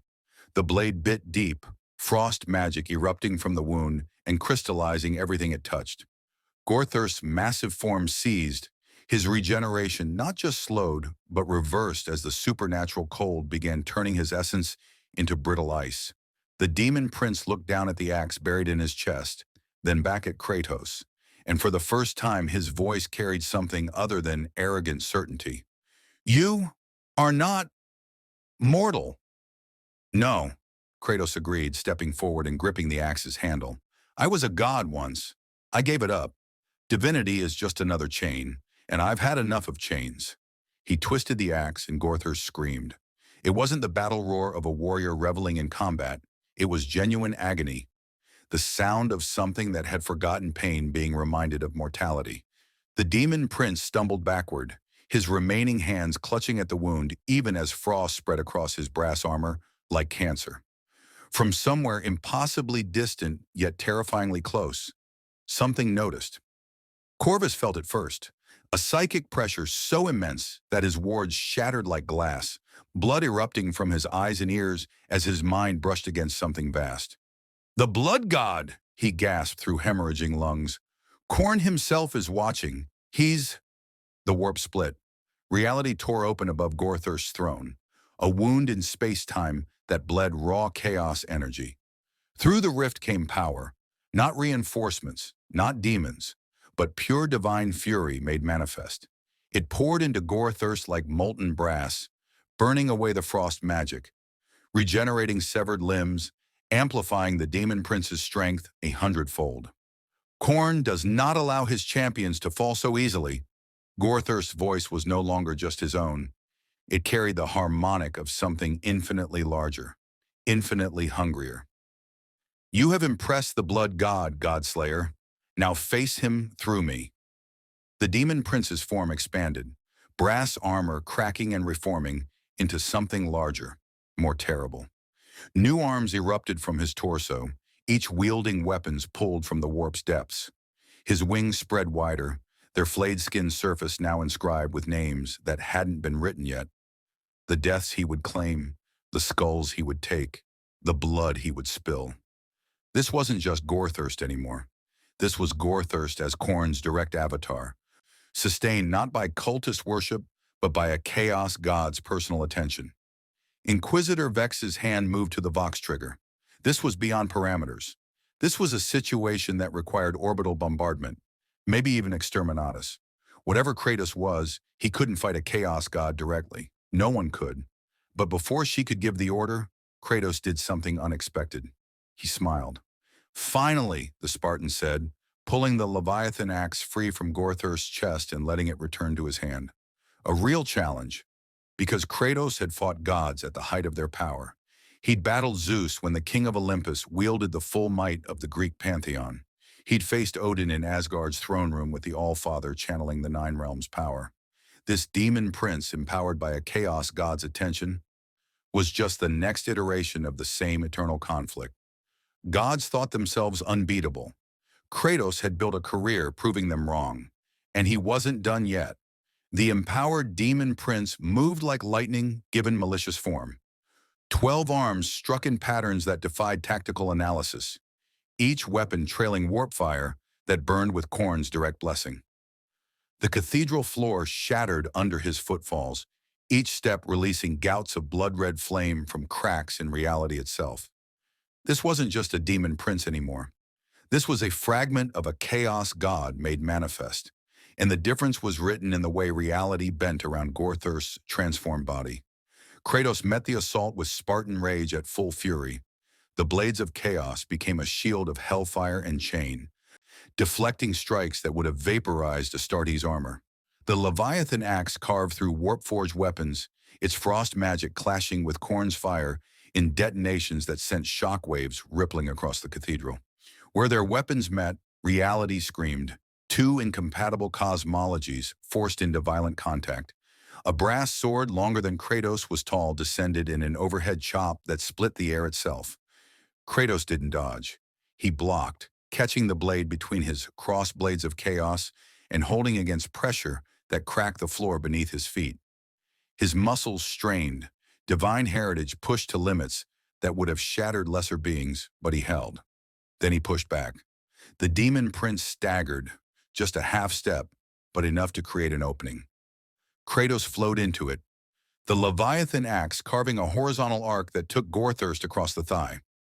Frost erupted from the wound, but this time it didn't spread. Korn's fire burned it away almost instantly, cauterizing the injury before it could weaken the demon further. Better! Gorthurst's voice carried Korn's rumbling satisfaction. But still insufficient. You fight with the skill of ages, Godslayer, but I am sustained by eternity itself. From the cathedral's flanks, the Death Watch continued their brutal clearing operation.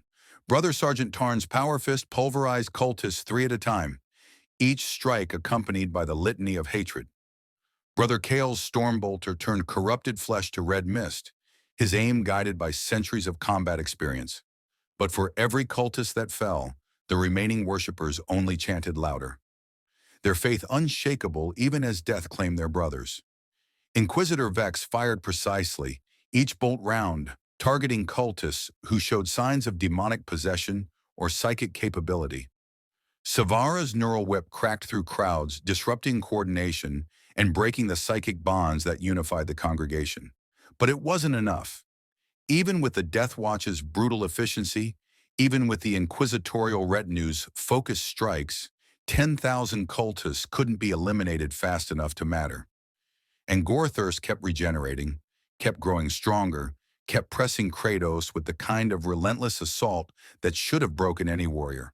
Should have. But Kratos had fought for hours against the Titan Kronos, maintaining peak combat performance, while reality itself tried to kill him. He'd battled Zeus through the ruins of Olympus with his body already broken from previous fights, sustained by nothing but rage and refusal to die. Stamina was relative when you trained yourself to fight beyond mortal limits.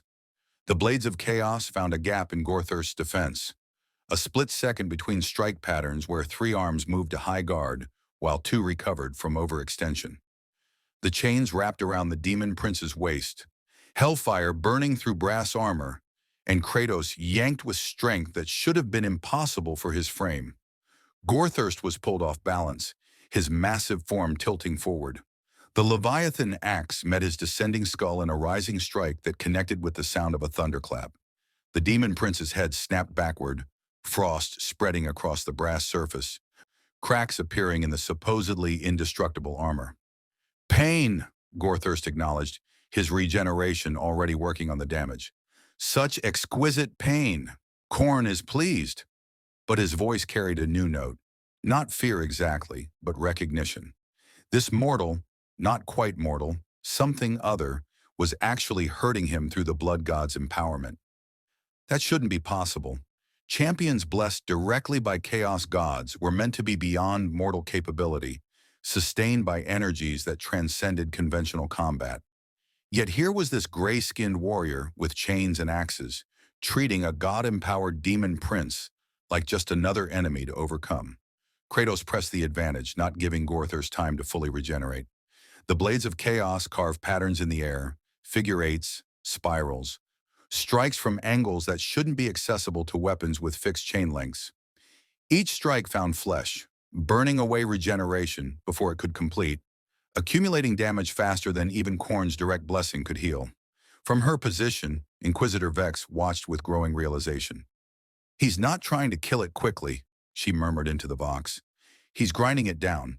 Death by 1,000 cuts applied at divine scale." "Will it work?" Corvus gasped, still bleeding from his psychic exertion, but maintaining what suppression he could manage. "Khorne is infinite. The blood god could sustain Gorthurst for millennia if... Then it's fortunate the god killer has practiced fighting enemies with infinite regeneration," Vex interrupted, remembering the briefing data about Greek hydras and Norse Draugr. "He's done this before." She was right. Kratos had learned this lesson against Hercules, the Greek hero who'd possessed regeneration that made him nearly unkillable. The key wasn't landing one perfect killing blow. It was maintaining pressure until even infinite regeneration couldn't keep pace with accumulated damage. The Leviathan axe took Gorthurst in the knee, shattering the joint. The demon prince fell, his massive frame crashing to the cathedral floor hard enough to crater the blessed stone. Before he could rise, Kratos was on him, the blades of chaos carving deep grooves in the brass armor protecting his torso. "Enough!" Gorthurst roared, and 12 arms moved in perfect synchronization, a strike pattern designed not to kill, but to force distance. Weapons created a sphere of death around the demon prince, driving Kratos back through sheer volume of attacks. The Spartan gave ground, not retreating, but recognizing when pressing forward meant taking damage he couldn't afford. His divine durability had limits, and Gorthurst's empowered weapons were finding those limits. Burns covered his arms where warpfire had kissed flesh. His shoulder bled from a glancing sword strike that had carved through muscle to bone. His ribs ached from impacts that would have pulverized normal humans. But he was still standing, still fighting, still winning by the metrics that mattered. Gorthurst's regeneration was slowing, the accumulated damage finally outpacing even Khorne's direct support. Then everything changed. A section of the congregation, perhaps 300 cultists in the cathedral's eastern nave, erupted into flames. Not warpfire or hellfire, but ordinary Prometheum conflagration. They screamed, not in worship, but in genuine agony, their bodies burning away to ash in seconds. Kratos felt the shift immediately. Gorthurst's connection to Khorne wavered, the psychic support weakening as the congregation's faith was disrupted by the sudden, inexplicable immolation of their brothers. "What?" Vex began, then her tactical display identified the source. From the cathedral's ruined eastern wall, shapes emerged through the smoke and fire. Not Astartes, not Imperial Guard. Something else entirely. Tall, graceful figures in armor that flowed like liquid, wielding weapons that hummed with frequencies that suggested technology so advanced it bordered on sorcery. Eldar. "Contact Xenos," Brother Kale voxed, his stormbolter tracking the new arrivals. "Eldari Rangers, estimate 24. Orders?" Inquisitor Vex's mind raced through tactical calculations. The Eldar were humanity's ancient enemies, Xenos, whose very existence was heresy against the Emperor's vision. Standard protocol was immediate engagement, extermination without mercy or negotiation. But they just killed 300 cultists and weakened Gorthurst's support network. "Hold fire," she commanded, hating the words even as tactical necessity forced them out. "Let's see what the Xenos want." The Eldar Rangers moved with inhuman grace, their weapons, long rifles that crackled with barely contained energy, picking off cultists with surgical precision. Each shot was a kill, each movement perfectly efficient. They weren't attacking the inquisitorial forces, they were helping. One ranger separated from the group, moving toward Kratos's position with the kind of confidence that suggested either suicide or certainty. The figure removed its helmet, revealing features that were painfully beautiful and impossibly ancient. A face that had seen empires rise and fall, that carried the weight of a dying species' fading glory. Kratos, slayer of the Greek pantheon and destroyer of the Norse gods. The Eldar spoke in perfect Gothic, though the accent suggested the language was a crude tool forced to convey thoughts it wasn't designed for. I am Farseer Taldir of Craftworld Ulthwé. We have foreseen your arrival in this benighted galaxy. The skeins of fate writhe around you like serpents, and your thread cuts through destinies with the same brutality you employ against gods. Kratos said nothing, his weapons remaining ready. He'd dealt with prophets before, the Oracle in Greece, the Norns in the Norse realms. Seers who saw the future were always dangerous, always manipulative, always working angles that served their own purposes. We are not here to hinder you, Taldir continued, her voice carrying the weight of genuine urgency. We are here to help you. The demon prince must die permanently, and you are the only being in this galaxy capable of achieving such permanence. But you cannot do it while Khorne sustains him directly. Then what do you propose? Vex demanded, her bolt pistol aimed at the Farseer even as her tactical mind processed the implications. Sever the connection, Taldir replied. The cultists are the anchor. Kill enough of them, and Gorthurst becomes vulnerable. But there are too many, and your forces are too few. We will handle the congregation. You, she looked directly at Kratos, handle the demon prince. It was a trap. It had to be. The Eldar never helped humanity without ulterior motives, but Kratos had learned to recognize when temporary alliances served mutual interests. The enemy of his enemy wasn't his friend, but they could be useful tools. Do it, he said simply. Taldir nodded once, then her rangers opened fire in earnest. Shuriken catapults joined the long rifles, alien weaponry cutting through cultists with efficiency that made the Death Watch's efforts look clumsy by comparison. The Eldar moved like dancers, each kill choreographed to maximum effect, their coordination suggesting either telepathy or combat experience measured in centuries. The congregation shattered, caught between the Death Watch's brutal assault, the Inquisitorial retinue's precision strikes, and the Eldar's alien efficiency. The 10,000 cultists became 9,000, then 8, then 7. The chanting dissolved into screams and chaos, and Gorthrist's connection to Khorne broke. Not completely. The blood god still watched, still empowered his champion, but the direct avatar state ended. The demon prince's form contracted, returning to its previous 20-meter height. The extra arms dissolving back into warp stuff. The brass armor cracked, no longer sustained by infinite divine power, but merely by a demon prince's formidable but ultimately finite strength. Treachery! Gorthurst snarled, his gaze fixing on the Eldar forces. The Eldari dare interfere in Khorne's sport. The Eldar dare many things, Taldir replied coolly, including ensuring that chaos loses today. Gorthurst raised his weapons for a charge toward the Xenos forces, but Kratos was already moving. The blades of chaos wrapped around the demon prince's legs, chains pulling with strength amplified by Spartan rage. Gorthurst crashed face first into the cathedral floor, and before he could recover, Kratos was on his back, the Leviathan axe raised high. Your god is watching, Kratos said, his voice carrying to every corner of the cathedral. Good. Let him see what happens to those who think themselves eternal. The axe came down. The Leviathan axe bit deep into Gorthurst's spine, frost magic erupting through brass vertebrae with the sound of glaciers calving. The demon prince's massive form spasmed, 12 arms flailing as supernatural cold spread through his nervous system, or whatever passed for nerves in a being made of warp stuff and divine fury. But this wasn't a killing blow. Not yet. Kratos had learned that lesson against the Greek Hydra. Cutting off heads meant nothing if the creature could simply grow new ones. He needed to destroy the source. Gorthurst rolled, his superior mass throwing Kratos off and sending the Spartan tumbling across the cathedral floor. The demon prince rose, frost still spreading across his brass armor, but his regeneration working overtime to contain the damage. 8 of his 12 arms hung useless, frozen solid, but the remaining 4 still gripped weapons capable of carving through tank armor. You presume too much, Godslayer. Gorthurst's voice carried pain now, real, undeniable agony that the demon prince seemed to savor even as it weakened him. Pain is just another form of rage, and rage is Khorne's domain. The demon prince charged, his four functional arms creating a kill pattern that forced Kratos into full defensive posture. The blades of chaos wove a shield of hellfire, deflecting strikes that carved gouges in the cathedral's blessed stone. The Leviathan axe parried a descending sword that would have bisected him, the impact jarring Kratos' shoulders hard enough that he felt bone grind against bone. But pain was relative when you'd carried the weight of the world on your back.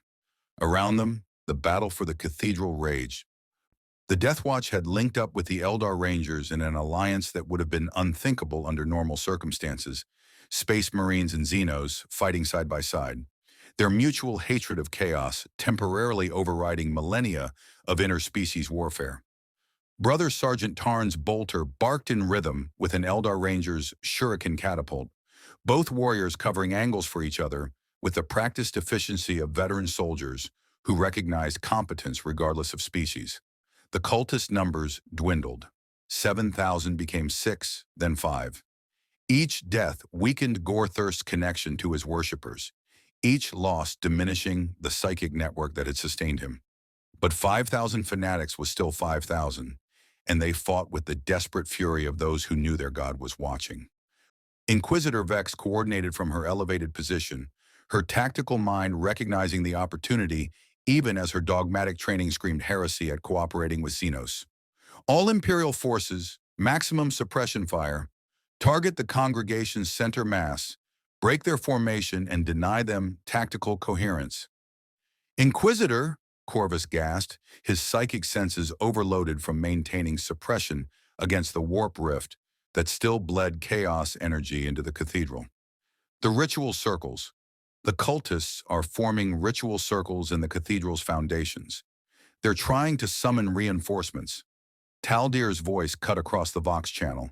How the Eldar had accessed Imperial communications was a question for later. The Monkey Psyker is correct. Gorthirst is calling for aid. If a second demon prince manifests, this battle is lost. Then we prevent manifestation, Vex decided. Sivara, neural disruption on the ritual leaders. Death Watch, target any cultist showing signs of psychic activity. Eldar, the word tasted like poison. Do what you do best.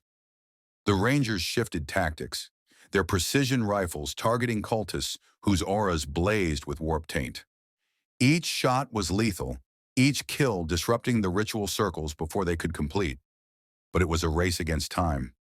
Gorthirst had been calling for reinforcements since the moment Khorne's direct empowerment had weakened, and the warp answered slowly but inevitably. Kratos felt the shift in the demon prince's fighting style. Gorthirst was no longer pressing for victory. He was stalling, buying time for reinforcements that would turn the tide. It was a tactical shift that suggested intelligence beyond mere berserker rage, and that made the demon prince genuinely dangerous. No, Kratos growled, recognizing the pattern.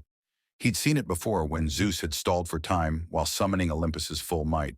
No reinforcements, no escape, just you and me. He triggered Spartan rage fully, pushing past the safe limits, letting the berserker fury consume tactical thinking in favor of pure, overwhelming violence. The blades of chaos became blurs of hellfire, each strike accumulating micro-damage that even demon flesh couldn't fully regenerate.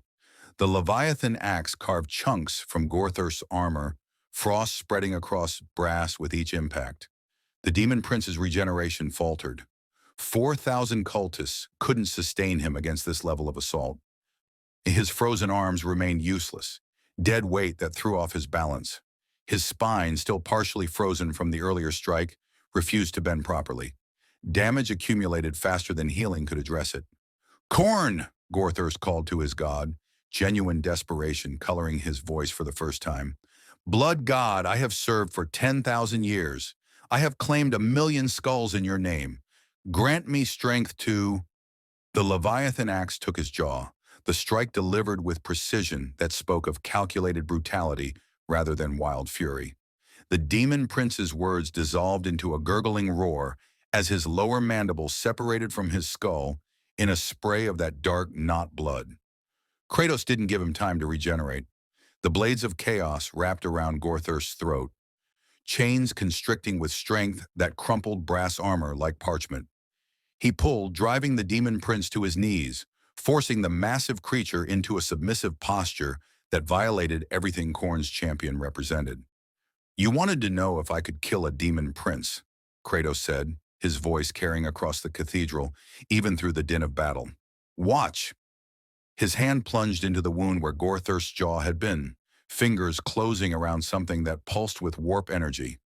The demon's essence core, the anchor that bound his consciousness to physical form. Normal beings couldn't touch such things without instant corruption. Space Marines required blessed gauntlets and purification rituals. Even Inquisitors used specialized tools for demon essence extraction. Kratos just grabbed it. The essence fought, trying to corrupt his flesh, trying to infect his soul with Khorne's blessing. It found skin that had resisted Zeus's lightning, fingers that had strangled Thanatos himself, a will that had looked at godhood and chosen to walk away. The corruption found no purchase. Kratos pulled. The essence came free in his grip, a pulsating mass of congealed malice, burning with brass fire and screaming with every soul Gorthrift had ever consumed. It writhed in his hand like a living thing, trying to escape back to the warp, trying to reform elsewhere. The blades of chaos took it instead. He drove both blades into the essence simultaneously, hellfire from a different cosmology meeting, warp corruption in a collision that made reality howl. The essence didn't dissipate.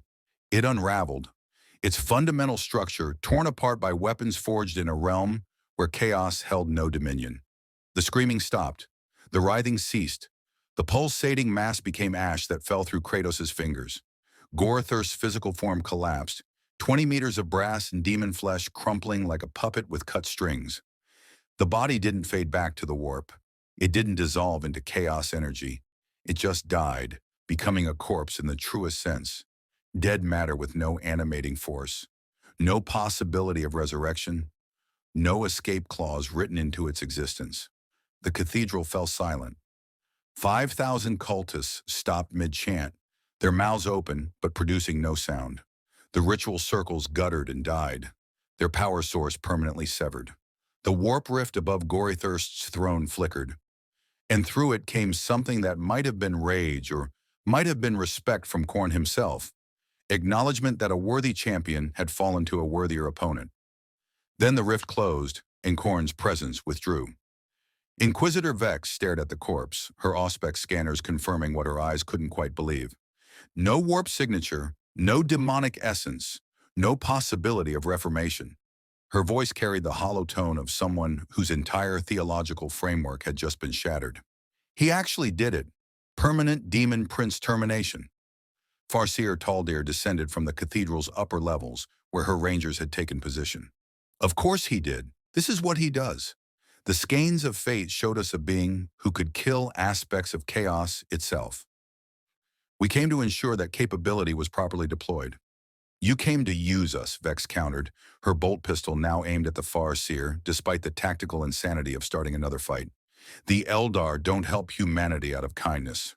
What do you gain from Gorthurst's death? A demon prince permanently removed from the Materium means one less threat to our dying species, Taldir replied with the patient tone of someone explaining basic concepts to children. Chaos consumes all, human, Eldari, and everything between. Today, chaos lost. That benefits us all. She turned to Kratos, who stood over Gorthrift's corpse, breathing heavily but far from exhausted. You have our gratitude, God-killer, a rare gift from my kind. Keep it, Kratos replied. I didn't do this for you or for your Imperium, he added, looking at Vex. I did it because demons needed killing. That's all. That's all? Vex repeated, genuine confusion in her voice. You just permanently killed a demon prince, empowered by a chaos god. You achieved something the Grey Knights have attempted for millennia. You've proven that the eternal servants of chaos can be ended. And you say that's all? Kratos looked at her with those tired, ancient eyes. I've killed gods. This was just practice. The remaining cultists, leaderless, broken, their faith shattered by witnessing their unending champion ended, fled into the Hive City's depths. Some would be hunted down by Imperial forces, some would die of their mutations. A few might even survive long enough to renounce chaos and return to the Emperor's light, though Kratos suspected the Imperium didn't offer much mercy to former heretics. Brother Sergeant Tarn approached, his blue armor splattered with cultist blood and scorched by warp fire. The cathedral is secured. Cultist resistance is broken. Awaiting orders, Inquisitor. Vex took a long moment to respond, her mind still processing what had happened. She'd come to Valorum Tertius expecting a difficult battle, possibly requiring orbital bombardment or even exterminatus. Instead, she'd witnessed permanent demon termination, formed a temporary alliance with Xenos, and watched a being of uncertain origin rewrite fundamental rules about chaos combat. The correct action was clear: secure the God Killer, transport him to Terra, present him to the High Lords as either the greatest weapon humanity possessed or the most dangerous threat to the Imperium's theological foundation. Let others make that determination. But looking at Kratos, covered in demon blood, his weapons still burning with fires that predated the Imperium, his expression carrying the weight of someone who'd seen empires rise and fall, Vex made a different choice. The God Killer serves at his own discretion, she announced. He is not Imperium property, not subject to our command structure, but an independent ally against chaos. Any who question this will answer to me personally. It was heresy. It violated every protocol. But it was also pragmatic. Trying to contain Kratos would likely result in dead inquisitorial agents and a hostile God Killer, while accepting him as an independent operator meant deploying him against threats that conventional forces couldn't handle. Kratos nodded once, acknowledging the choice. He'd expected chains. The Imperium seemed built on them. Faith chains and duty chains and rigid hierarchies that bound everyone to predetermined roles. That Vex had chosen otherwise suggested she'd learned something from this battle. Perhaps there was hope for this galaxy after all. We should leave, Farseer Taldir suggested, her rangers already withdrawing toward the cathedral's ruined eastern wall. Imperial reinforcements will arrive soon, and explaining our presence will complicate matters unnecessarily. Agreed, Vex said, despite every dogmatic impulse screaming to capture or kill the Xenos. Deathwatch, prepare for extraction. Notify the unrelenting judgment that we're returning with complications. As they moved toward the extraction point, stepping over Gorthrif's corpse and through the ruins of a cathedral that had witnessed the impossible, Kratos felt the familiar weight of divine attention settle on his shoulders. Somewhere in the warp, Khorne watched, and the blood god was interested. The return to the unrelenting judgment was silent, not the comfortable silence of warriors at rest, but the tense quiet of minds processing events that defied categorization. The Thunderhawk gunship cut through Valorum Tertius's poisoned atmosphere, its hull scarred from demon fire and warp corruption, but intact. Inside the troop bay, the Deathwatch sat in their restraint harnesses performing post-combat rituals, weapon maintenance, armor inspection, prayers of thanks to the Emperor for survival. Kratos sat apart from them, his weapons across his lap, his ash-gray skin marked with burns and cuts that were already healing at a rate that made the Space Marine's enhanced biology look sluggish. He'd said nothing since boarding, his gaze fixed on nothing in particular, lost in thoughts that ranged across realms and realities. Inquisitor Vex watched him through her helmet's autosenses, analyzing micro-expressions and body language with decades of interrogation experience. The God Killer wasn't celebrating victory. If anything, he seemed disappointed. No, that wasn't quite right. He seemed like someone who'd taken a test and found it too easy. You're not satisfied, she observed, breaking the silence. Kratos' gaze shifted to her, those ancient eyes carrying weight that even her inquisitorial training couldn't fully process. The Demon Prince fell too easily once his support was cut. Khorne empowered him, but the empowerment was conditional, dependent on external factors. That's a weakness. A weakness you exploited perfectly, Vex countered. Isn't that the point of tactics? Tactics are for when strength alone isn't sufficient, Kratos replied. I've fought gods who were the external factors, who didn't need worshippers or support structures. Zeus commanded lightning itself. Baldur's invulnerability came from his mother's magic, not from continuous faith. They were harder to kill because their power was theirs, not borrowed. You're saying Gorethirst wasn't a real challenge, Brother Kyle rumbled, his tone carrying offense on behalf of a demon prince who'd killed Grey Knights and devastated entire sectors. I'm saying he was powerful, but not divine, Kratos clarified. There's a difference between a champion, blessed by a god, and an actual god. I've killed both. The gap between them is larger than most realize. Savara laughed, the sound carrying dark amusement.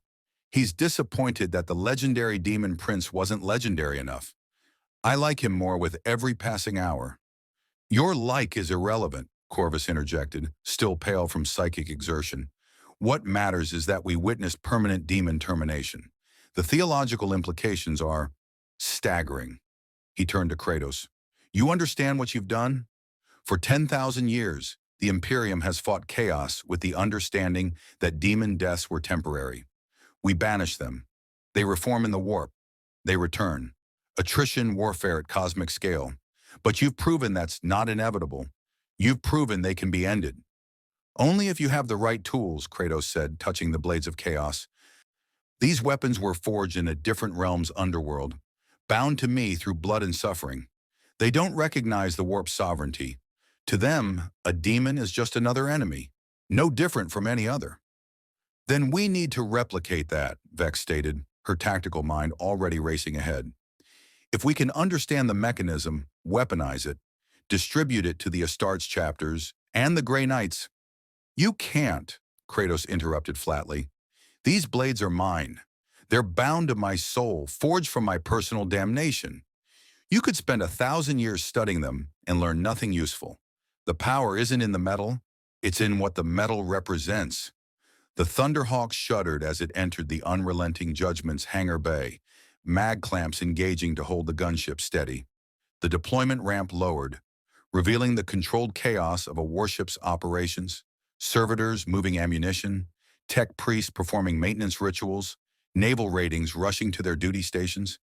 And standing at the bay's center, surrounded by a dozen armed guards in inquisitorial stormtrooper armor, was a figure in the crimson power armor of the Ordo Hereticus. Inquisitor Lord Constantine Valdor, no relation to the legendary custodian, but bearing the name with pride nonetheless, stood with arms crossed, his stormbolter mag-locked to his thigh, and his force halberd radiating psychic menace. His face was scarred from a lifetime of purging heretics, and his eyes carried the fanatic certainty of someone who'd never questioned the Emperor's will. Inquisitor Vex, Valdor's voice carried across the hangar bay like a judge pronouncing sentence. You will explain why my Auspex readings show Xenos biosignatures in a combat zone under your jurisdiction. You will explain why Vox intercepts suggest you cooperated with the Eldari, and you will explain what that thing is. His gaze fixed on Kratos with the kind of intensity usually reserved for confirmed heretics moments before execution. Vex's hand moved instinctively toward her bolt pistol, then stopped. Starting a firefight with a fellow Inquisitor in her own ship's hangar was tactically insane, politically suicidal, and would likely result in everyone present dying when Valdor's guards opened fire. But before she could formulate a response, Kratos walked past her, descending the Thunderhawk's ramp with the casual confidence of someone who'd faced down pantheons and found inquisitorial authority unimpressive by comparison. I am Kratos, he said simply, stopping 10 meters from Valdor. I kill gods. Your titles and authority mean nothing to me. The hangar bay fell silent. Even the servitors seemed to pause in their mechanical devotions, their limited consciousness recognizing that something significant was happening. Valdor's expression didn't change. He'd faced heretics who spat in the Emperor's face, chaos cultists who laughed at death, Xenos warlords who claimed sovereignty over imperial worlds. Defiance was nothing new. Heresy, he stated flatly. Claiming to kill gods is blasphemy against the Emperor's divinity. You will be detained, interrogated, and if found wanting, executed. He gestured to his stormtroopers. Take it into custody. Non-lethal force preferred, but not required. The stormtroopers raised their hell guns, targeting solutions locking onto Kratos' center mass. 12 lace guns powerful enough to punch through Space Marine armor, wielded by elite soldiers who'd been trained to kill everything from Genestealer cultists to rogue psychers. Kratos didn't move, didn't reach for his weapons, just stood there waiting. Inquisitor Valdor, Vex's voice cut through the tension like a knife. I invoke right of testimony. By inquisitorial law, I have the authority to present evidence before any detainment of my operational assets. You will hear my report before taking action, or I will file formal complaint with the Ordo Malleus Council. Valdor's jaw tightened. Right of testimony was ancient protocol, dating back to the Inquisition's founding, designed to prevent inter-ordo conflicts from escalating into civil war. Violating it meant losing political capital that took decades to accumulate. You have 1 hour, he said coldly. Conference Chamber 3. Come alone, or your asset dies where it stands. He turned and strode from the hangar bay, his stormtroopers maintaining their firing positions until their lord had departed, then following in disciplined formation. That went well, Savara observed sarcastically. It could have been worse, Vex replied, though her voice carried doubt. Valdor's a fanatic, but he respects protocol. If I can convince him that Kratos serves the Emperor's interests— I don't serve your Emperor, Kratos interrupted. I've told you this. I'm not your weapon, not your tool, not your faithful servant. I kill demons because they need killing, not because some corpse on a throne commands it. Then phrase it differently when explaining to Valdor, Vex snapped, her patience finally fraying. Because if you want to survive the next hour, you'll need to convince a man whose entire existence revolves around absolute faith that you're worth keeping alive despite being a walking theological crisis. Kratos considered this. He'd dealt with fanatics before, priests of Zeus who defended their god even as Olympus burned, Einherjar who'd fought for Odin despite knowing Ragnarok was coming. Changing a fanatic's mind was nearly impossible, but making them see usefulness? That was different. Show him the recordings, Kratos said. Show him Gorthurst's death. Show him permanent demon termination. Then ask him if theological purity is more important than actually winning against chaos. It was pragmatic, cold, the kind of argument that appealed to logic rather than faith.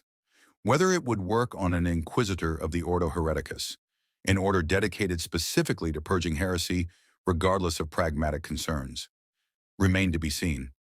Vex nodded slowly. It might work. If I emphasize the tactical advantages, frame you as an asset rather than an ally, suggest that studying your capabilities could lead to breakthroughs in anti-demon warfare. She was already composing the argument, running through rhetorical strategies honed over decades of political maneuvering within the Inquisition's Byzantine power structure. 1 hour, she repeated, moving toward the hangar bay's exit. Death Watch, maintain security on the God Killer. If Valdor's stormtroopers attempt forced detainment before I return, you are authorized to intervene with non-lethal force. If they escalate to lethal force— She paused. Use your judgment. Brother Sergeant Tarn nodded once. Understood, Inquisitor. The Emperor protects. As Vex departed, the hangar bay settled into tense waiting. Kratos sat on the Thunderhawk's deployment ramp, the blades of chaos resting beside him, and closed his eyes. Not sleeping, never truly sleeping, but entering the meditative state that Spartans use to conserve energy between battles. Around him, the unrelenting Judgment's crew continued their duties, shooting nervous glances at the ash-gray warrior who'd killed a demon prince and now faced potential execution by his own temporary allies. In Conference Chamber 3, Inquisitor Vex prepared to argue for the life of a being who might be humanity's greatest weapon or its ultimate damnation. And somewhere in the warp, 4 chaos gods watched with interest, recognizing that the Godslayer who'd entered their galaxy represented something they hadn't faced in 10,000 years. Genuine uncertainty about the outcome. Conference Chamber 3 was built for interrogations, not diplomacy. The walls were bare adamantium inscribed with wards against psychic influence. A single table dominated the center, flanked by chairs designed for human discomfort.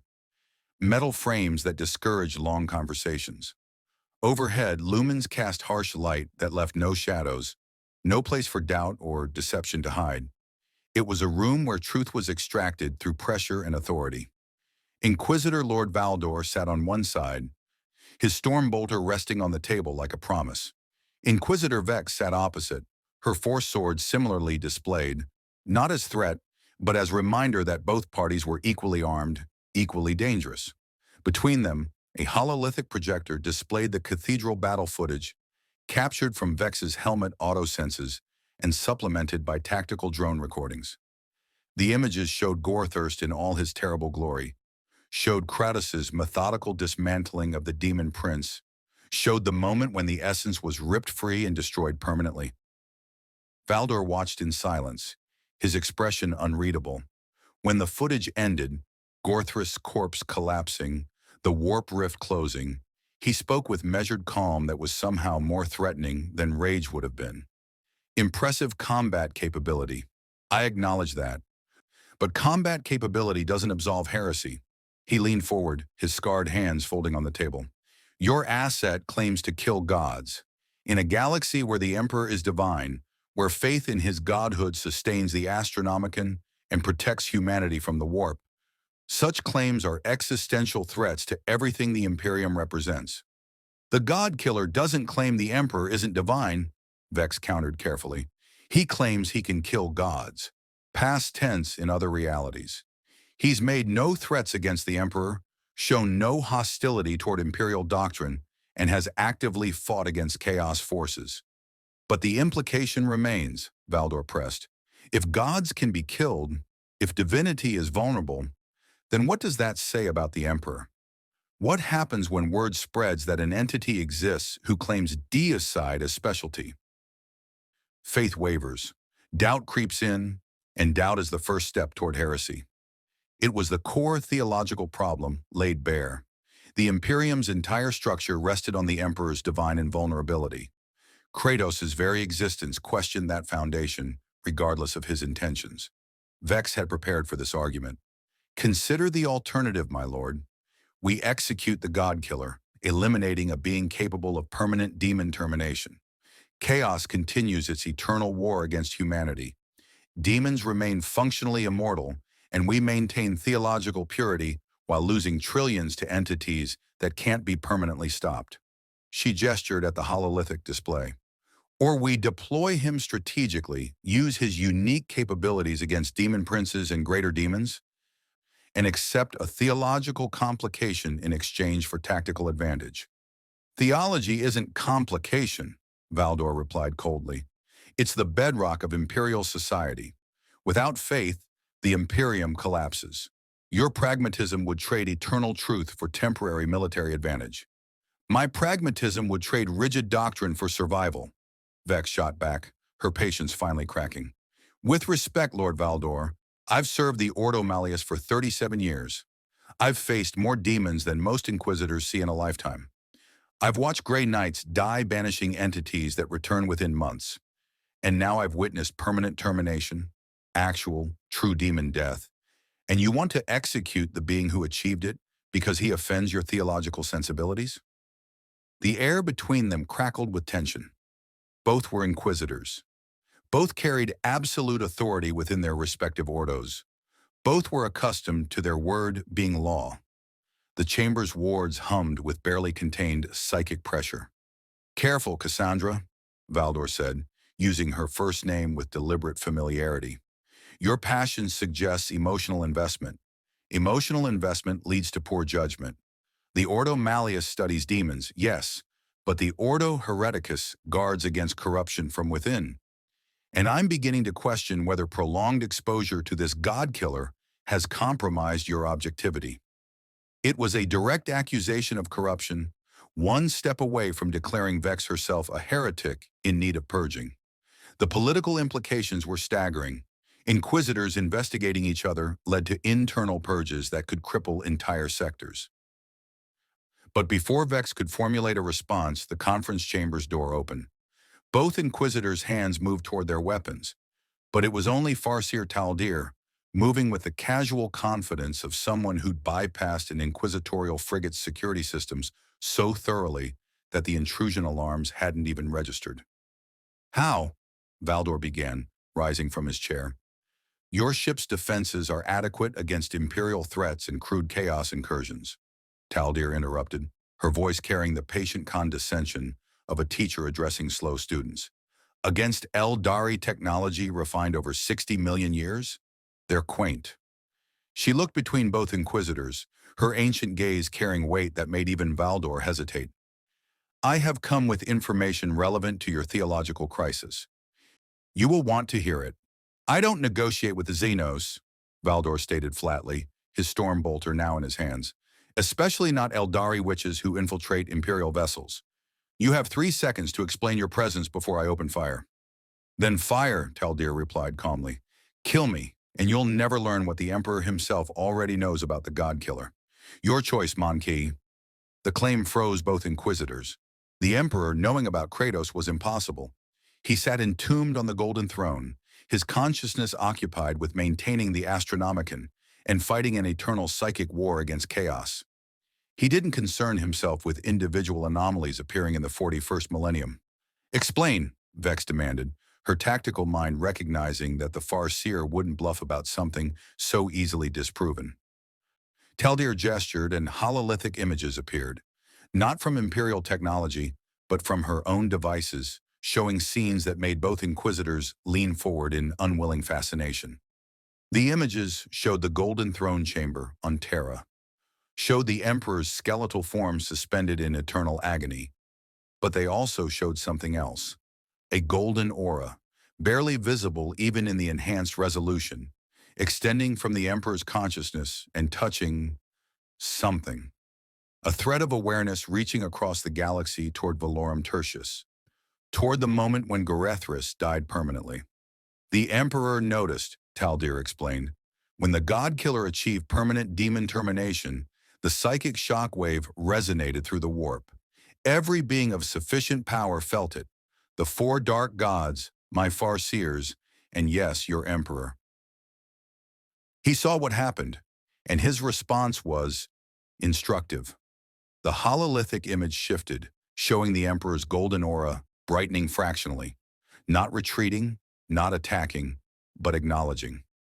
Recognition that something significant had occurred. You're claiming the Emperor approves? Valdor's voice carried skepticism, but also uncertainty. If the Emperor truly had noticed and not immediately destroyed Kratos psychically, that suggested divine calculation beyond mortal comprehension. I claim nothing about approval or disapproval, Taldir replied. I merely present evidence that your Emperor is aware of the God Killer and has chosen not to intervene. Draw your own theological conclusions. Vex's mind raced through the implications. If the Emperor knew about Kratos and hadn't acted, that suggested either divine acceptance or divine strategy. The Emperor played games across millennia, sacrificing billions for long-term victories. Perhaps Kratos was a piece on that cosmic board. Why are you helping us? Vex asked the Farseer. The Eldari gain nothing from resolving our internal theological debates. We gain everything, Taldir corrected sharply. The God Killer is currently aligned with Imperial forces through circumstance and convenience. If you execute him, he becomes an independent operator, potentially hostile to all factions, including ours. If you imprison him, he will eventually escape and remember your betrayal. But if you accept him, deploy him against chaos, then he remains focused on the true enemy, the ruinous powers who threaten all life in this galaxy. You want us to weaponize him, Valdor realized. Use him as a tool against chaos while you benefit from reduced demon activity. Yes, Taldir admitted without shame.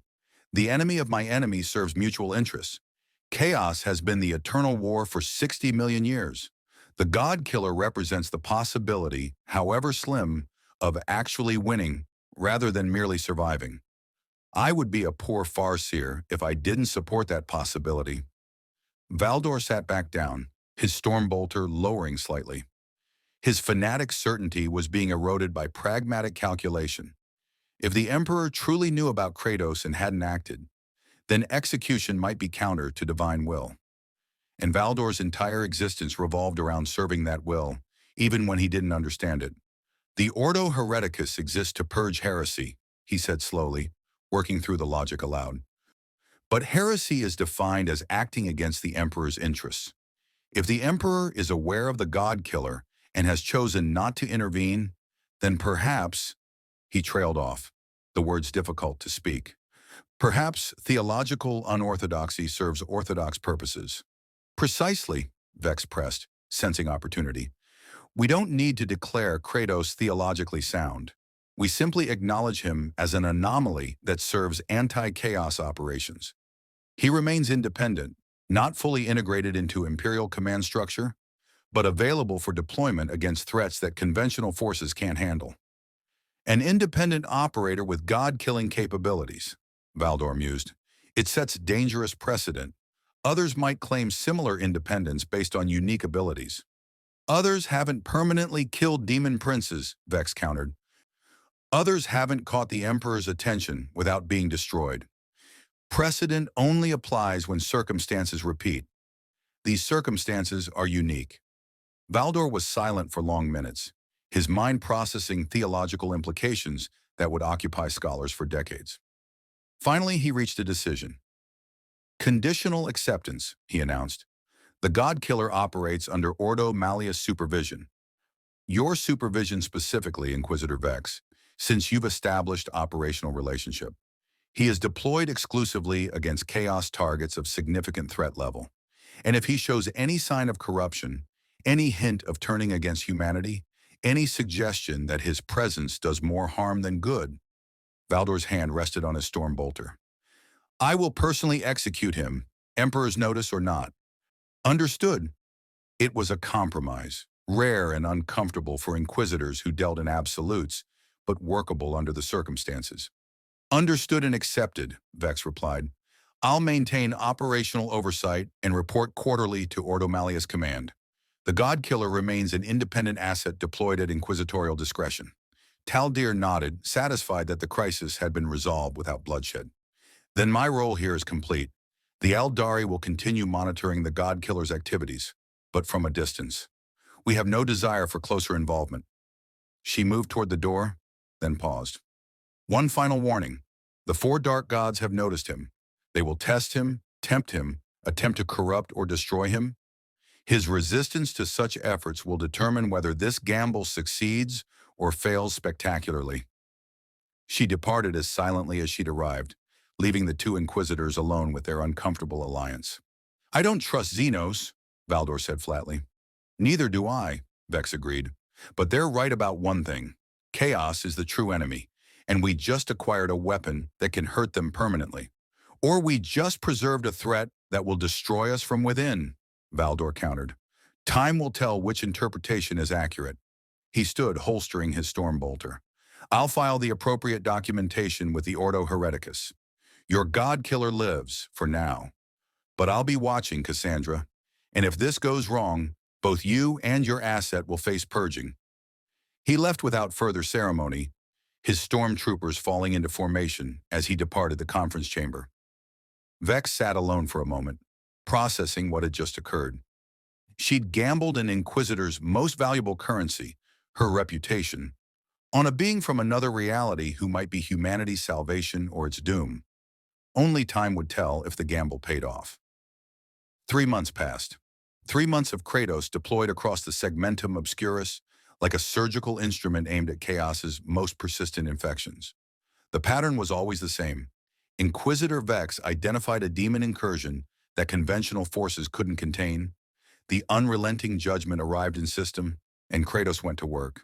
A greater demon of Nurgle besieging a forge world, permanently destroyed.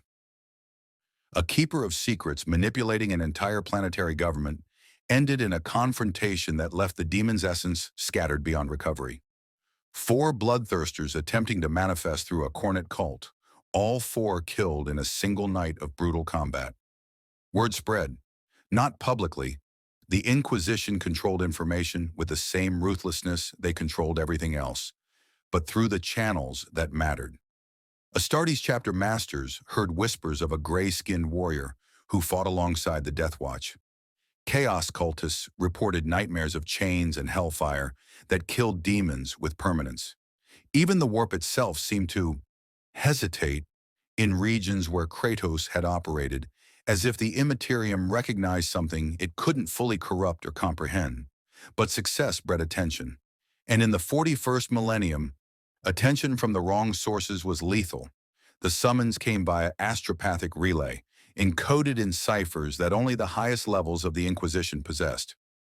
Inquisitor Vex read it 3 times, each reading confirming what the first had suggested. Someone very powerful wanted to meet the God Killer, and when living saints made requests, even inquisitors listened. The Cathedral of Saint Celestine's Ascension occupied an entire continent on the shrine world of Ophelia VII. Its spires reached into orbital space, their tips crowned with void shields and defensive batteries capable of holding off fleet-scale assaults. Millions of pilgrims traveled here annually, seeking blessings from relics and holy artifacts accumulated over 10 millennia. It was one of the ecclesiarchy's crown jewels, a monument to faith made manifest. Kratos hated it on sight. Too much gold, he observed as the Aquila shuttle descended toward the cathedral's primary landing platform. Every civilization I've encountered that covers everything in gold is usually compensating for something. Careful, Vex warned, though her tone carried amusement she wouldn't have admitted to 3 months ago. That gold represents the Emperor's glory. Criticizing it borders on heresy. Everything borders on heresy in this galaxy, Kratos replied. He'd learned the Imperium's peculiar relationship with faith, absolute devotion demanded, questioning forbidden, yet somehow the entire system held together through sheer institutional momentum.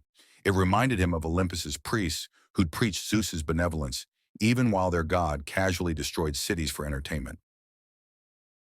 The shuttle landed with practiced precision. They were met by a full honor guard, sisters of battle in power armor of purest white, their bolters held in ceremonial position. The Sister Superior stepped forward, her face hidden behind an ornate helm decorated with the Order of Our Martyred Lady's rose emblem. "Inquisitor Vex, you are expected," the sister announced, her voice processed through Vox Grill into something between human and angelic. "The saint awaits in the Chamber of Miracles. She has requested the God Killer's presence specifically." Kratos noted the terminology, not the anomaly, not the asset, but the God Killer. His reputation had spread further than he'd realized. They were escorted through corridors that made the Forge World manufactorums look minimalist by comparison. Every surface was adorned with religious iconography. The Emperor in various heroic poses, saints in moments of martyrdom, scenes from the Great Crusade rendered in stained glass and precious metals. Servo skulls drifted overhead, their eye sockets replaced with purity seals and prayer scrolls. The air smelled of incense so thick it bordered on narcotic. "Your saints?" Kratos asked as they walked. "They're mortal, yes. Just exceptionally faithful?" "Living saints are more than mortal," Vex explained carefully, aware that the Sisters of Battle flanking them were listening to every word.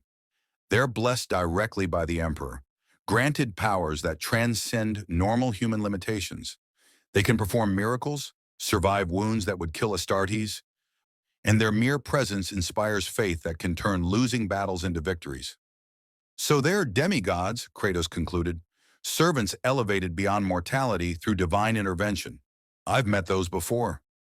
The Sister Superior's hand tightened on her bolter, but she said nothing. Criticizing living saints was heresy punishable by immediate execution, but she'd been ordered to escort the God Killer, not judge him. They arrived at the Chamber of Miracles, a vast space that could hold thousands, currently empty except for a single figure kneeling before an altar. The figure wore power armor of purest white, unmarked by battle damage or wear, as if the armor itself rejected corruption. Wings of golden light extended from her back, not physical wings but manifestations of faith made visible, constantly shifting and reforming like flames. Saint Celestine rose from her prayers, turning to face them with a smile that carried genuine warmth and inhuman certainty in equal measure. "Inquisitor Vex, thank you for bringing him." Celestine's voice was beautiful, not artificially so, but with the natural beauty of someone whose every word carried absolute faith. "And you must be Kratos, the one who kills that which cannot be killed." Kratos studied her with the same assessment he'd applied to Freya, to Athena, to every divine or semi-divine being he'd encountered. The wings were impressive, suggesting power drawn from the warp, but filtered through humanity's collective faith. Her posture suggested combat training refined beyond normal limits. Most importantly, her eyes carried the certainty of someone who died and returned, who'd seen beyond mortality and found their faith vindicated. "I kill what needs killing," Kratos corrected. Mortality is negotiable when you know where to strike. Celestine's smile widened. Direct, I appreciate that. Too many in the ecclesiarchy speak in metaphor and parable until meaning is lost. She gestured, and the Chamber of Miracles doors closed behind them, with the finality of vault seals engaging. We should speak plainly, you and I. I have questions. You have answers. And what we discuss here will determine whether the ecclesiarchy becomes your greatest ally or your most implacable enemy. It was a threat delivered with such calm certainty that it became almost polite. Kratos recognized the type. Leaders who'd achieved such confidence in their rightness that they could speak of destroying enemies like discussing weather patterns. Ask, he said simply, can you kill the Emperor? The question hung in the air like a blade suspended over everyone's necks. Vex's hand moved instinctively toward her bolt pistol, though drawing it would be suicide against a living saint and her honor guard. The Sisters of Battle shifted positions, creating firing solutions that covered all possible escape routes. But Kratos just considered the question with the same analytical approach he'd applied to every divine target. I don't know, he admitted. I've never encountered a god sustained by the faith of trillions across thousands of years while simultaneously existing in multiple states. Corpse-bound, psychically active, possibly fragmented across the warp. The Emperor's nature is complex enough that standard god-killing tactics might not apply. But you've considered it, Celestine observed, not accusing, just noting. I consider how to kill everything I encounter, Kratos replied. It's survival instinct from a lifetime of enemies pretending to be allies. But considering isn't planning, and planning isn't intent. I have no reason to kill your Emperor. He's done nothing to me, and his existence seems to genuinely protect humanity from chaos. Why would I destroy that? Because gods eventually betray those who serve them, Celestine answered, and her tone carried something unexpected. Understanding. I've walked in the Emperor's light for centuries. I've died for him 3 times and been resurrected 3 times. I know his glory and his sacrifice. But I also know, she paused, choosing words carefully, I know that power, even divine power, can be turned to purposes its wielders never intended. And I needed to know if you represented a failsafe against that possibility. The admission was staggering. A living saint, the ecclesiarchy's most revered warriors, contemplating scenarios where the Emperor might need to be stopped. It spoke to depths of pragmatic faith that Kratos hadn't expected from this galaxy's religious zealots. You're more like me than I thought, Kratos said. You've seen gods up close, seen how they operate, and you've learned to love them while acknowledging their flaws. I don't acknowledge the Emperor has flaws, Celestine corrected firmly, but I acknowledge that even perfection can be twisted by circumstances, by the warp's corruption, by 10,000 years of suffering on the Golden Throne. If such twisting occurred, if the Emperor became something that threatened rather than protected humanity, would you be capable of ending that threat? It was the core question beneath the theological complexity. Could Kratos kill a being as powerful as the Emperor if necessary? Yes, Kratos answered simply. It might take everything I have. It might require sacrifices I'm not ready to make. But I've killed Skyfathers before. I've ended pantheon rulers who commanded cosmic forces. Your Emperor is powerful, but power just means the fall is harder, not that falling is impossible. Celestine nodded slowly, as if confirming something she'd already suspected. Then I will support your continued operation within Imperial space. The ecclesiarchy will be informed that the God-Killer serves the Emperor's interests through inquisitorial oversight. You will face no resistance from the Adeptus Sororitas, and the Shrine Worlds will offer sanctuary if you require it. Why? Vex asked, unable to contain her confusion. You just confirmed he could kill the Emperor, and you're offering support? Because he was honest, Celestine replied. He didn't swear eternal loyalty. He didn't claim incapability to make us comfortable. He simply stated truth as he understands it. She looked at Kratos with those faith-bright eyes. In my centuries of service, I've learned that honest potential enemies are more valuable than dishonest allies. At least with honesty, you know where threats truly lie.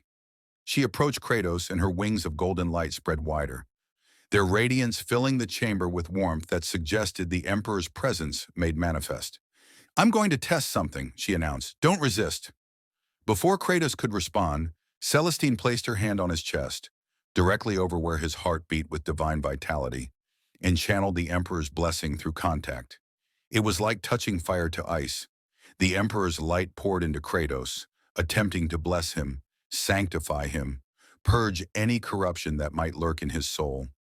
It found strength beyond mortal limits, found divine heritage from pantheons that predated humanity, found souls of gods and titans woven through his essence like trophies.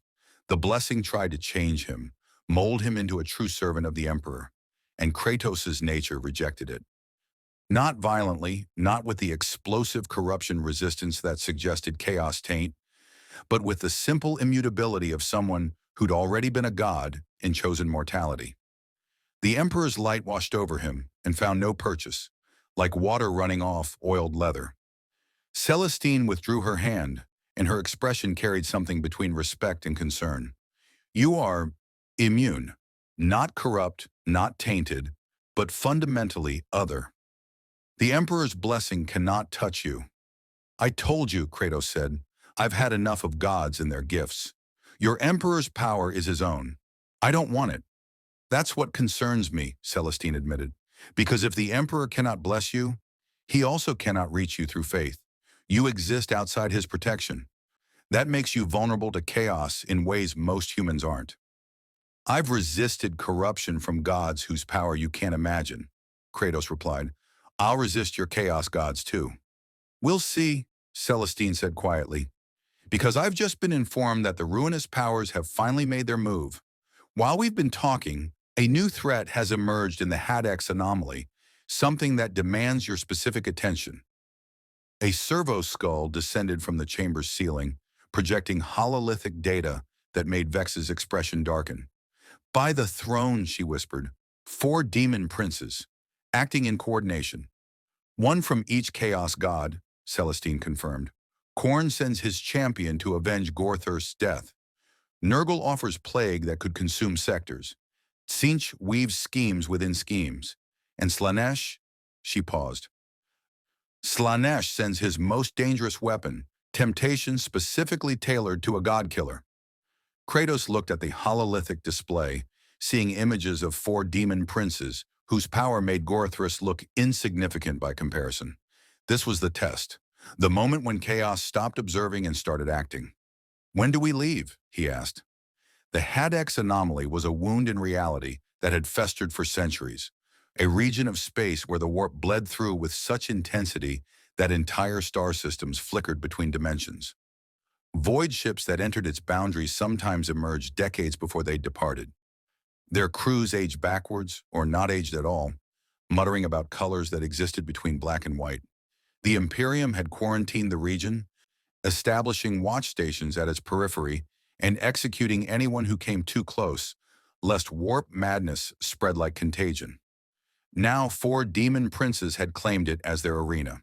The unrelenting judgment held position at the anomaly's edge, its Geller fields reinforced to maximum capacity as reality itself groaned under the pressure of competing chaos energies. On the bridge, Inquisitor Vex studied tactical displays that painted a picture of coordinated nightmare. The Khornat champion has established a fortress on the dead world of Maledict Prime, she reported, her voice tight with tension. Former hive world, population exterminated during the initial chaos incursion. Current demon estimates suggest 50,000 bloodletters under his command, plus mortal cultists numbering in the millions. The Nurglite presence centers on the agri-world of Verdantia, Brother Sergeant Tarn added, his ultramarine heritage showing in the precise military assessment. The entire planet has been transformed into a garden of plague. Preliminary scans show biological contamination that could spread across the sector if not contained. Tzeentch's architect operates from the research station Epsilon 7, Corvus contributed, his psychic senses filtering data through layers of warp interference. Former Mechanicus facility studying warp phenomena. Now it's become something else. The station exists in 17 dimensions simultaneously, and its geometry makes no sense even to my enhanced perception. And Slaanesh?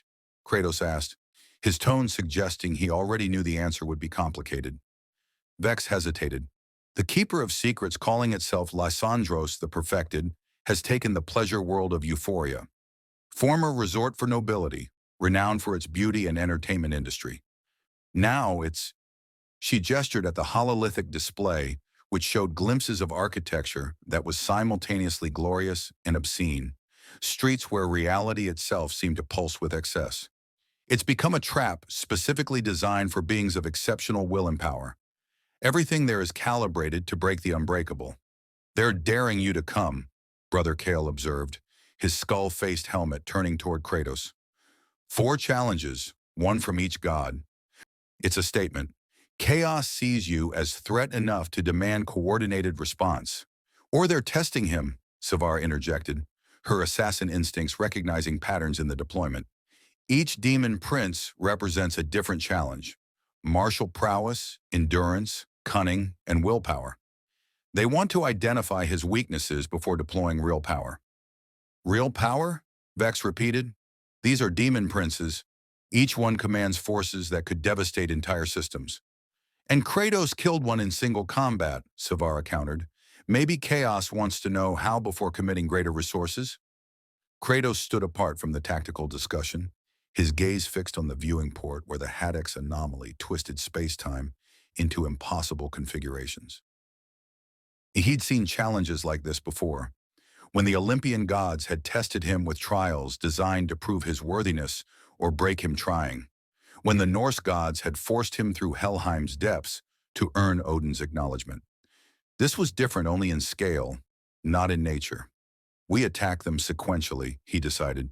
Korn's champion first, martial combat is straightforward, then Nurgle's plague lord, then Sinch's architect, and finally Slanish's tempter.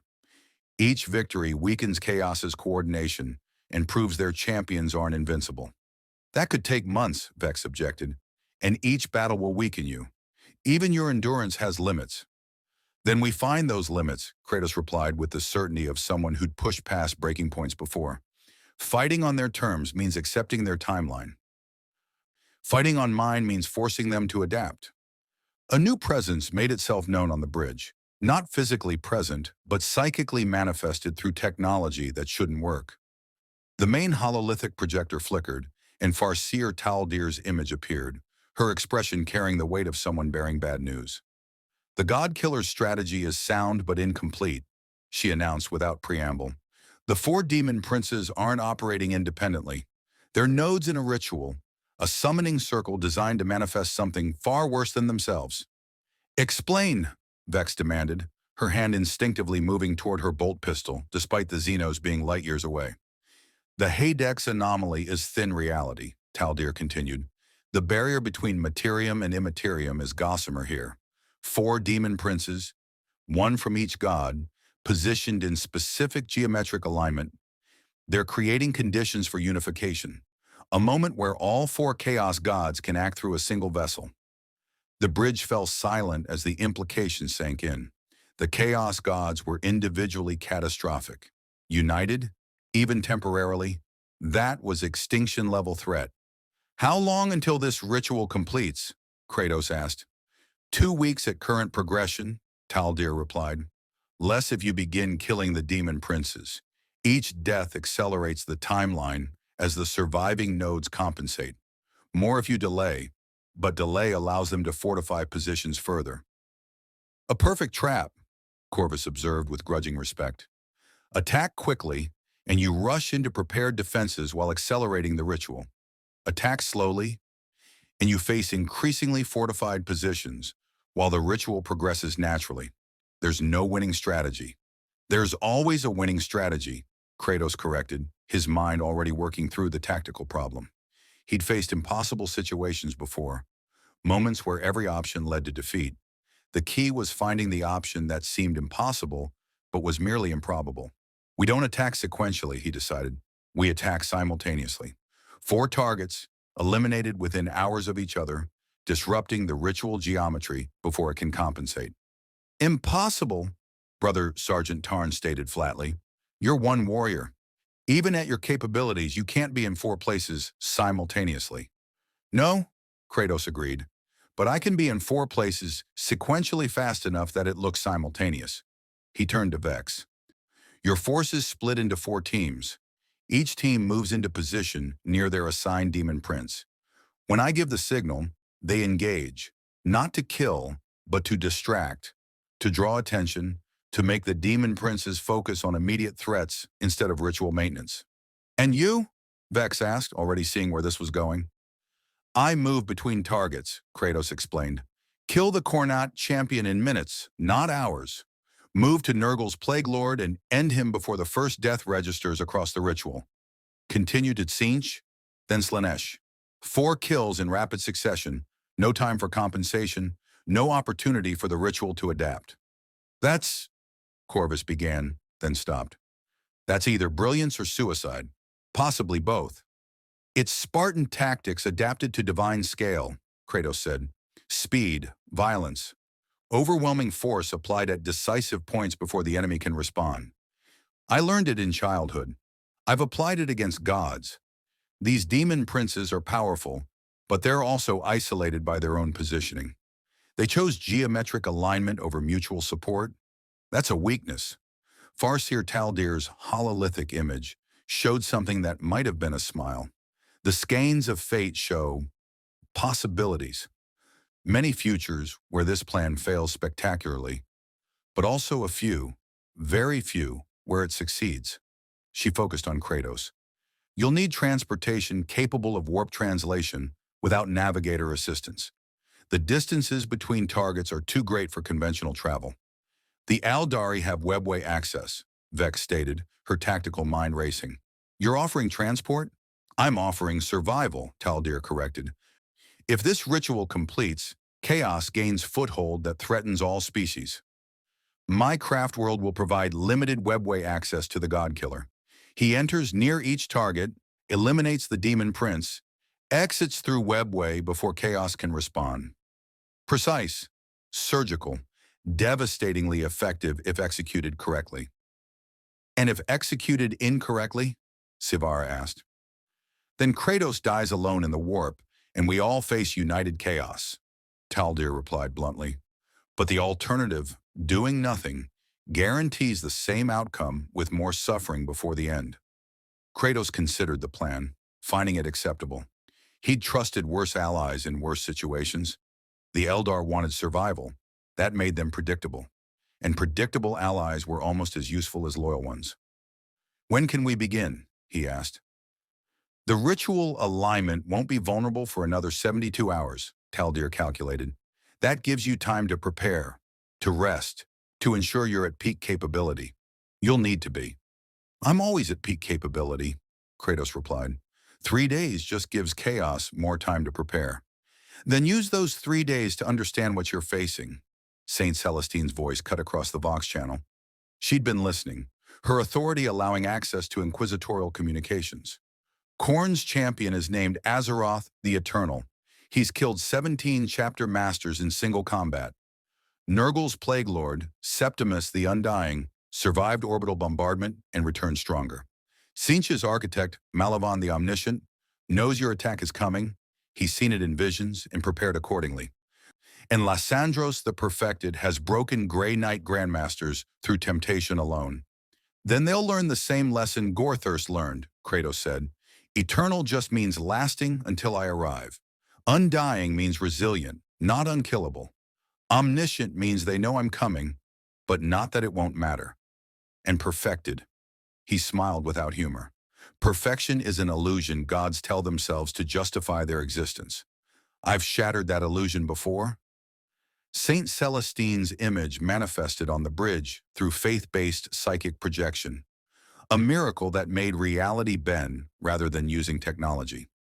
She looked at Kratos with those luminous eyes and spoke with absolute certainty. Then go with the Emperor's blessing, whether you want it or not. Prove that mortality can triumph over divinity. Prove that chaos's eternal war can be won rather than merely survived.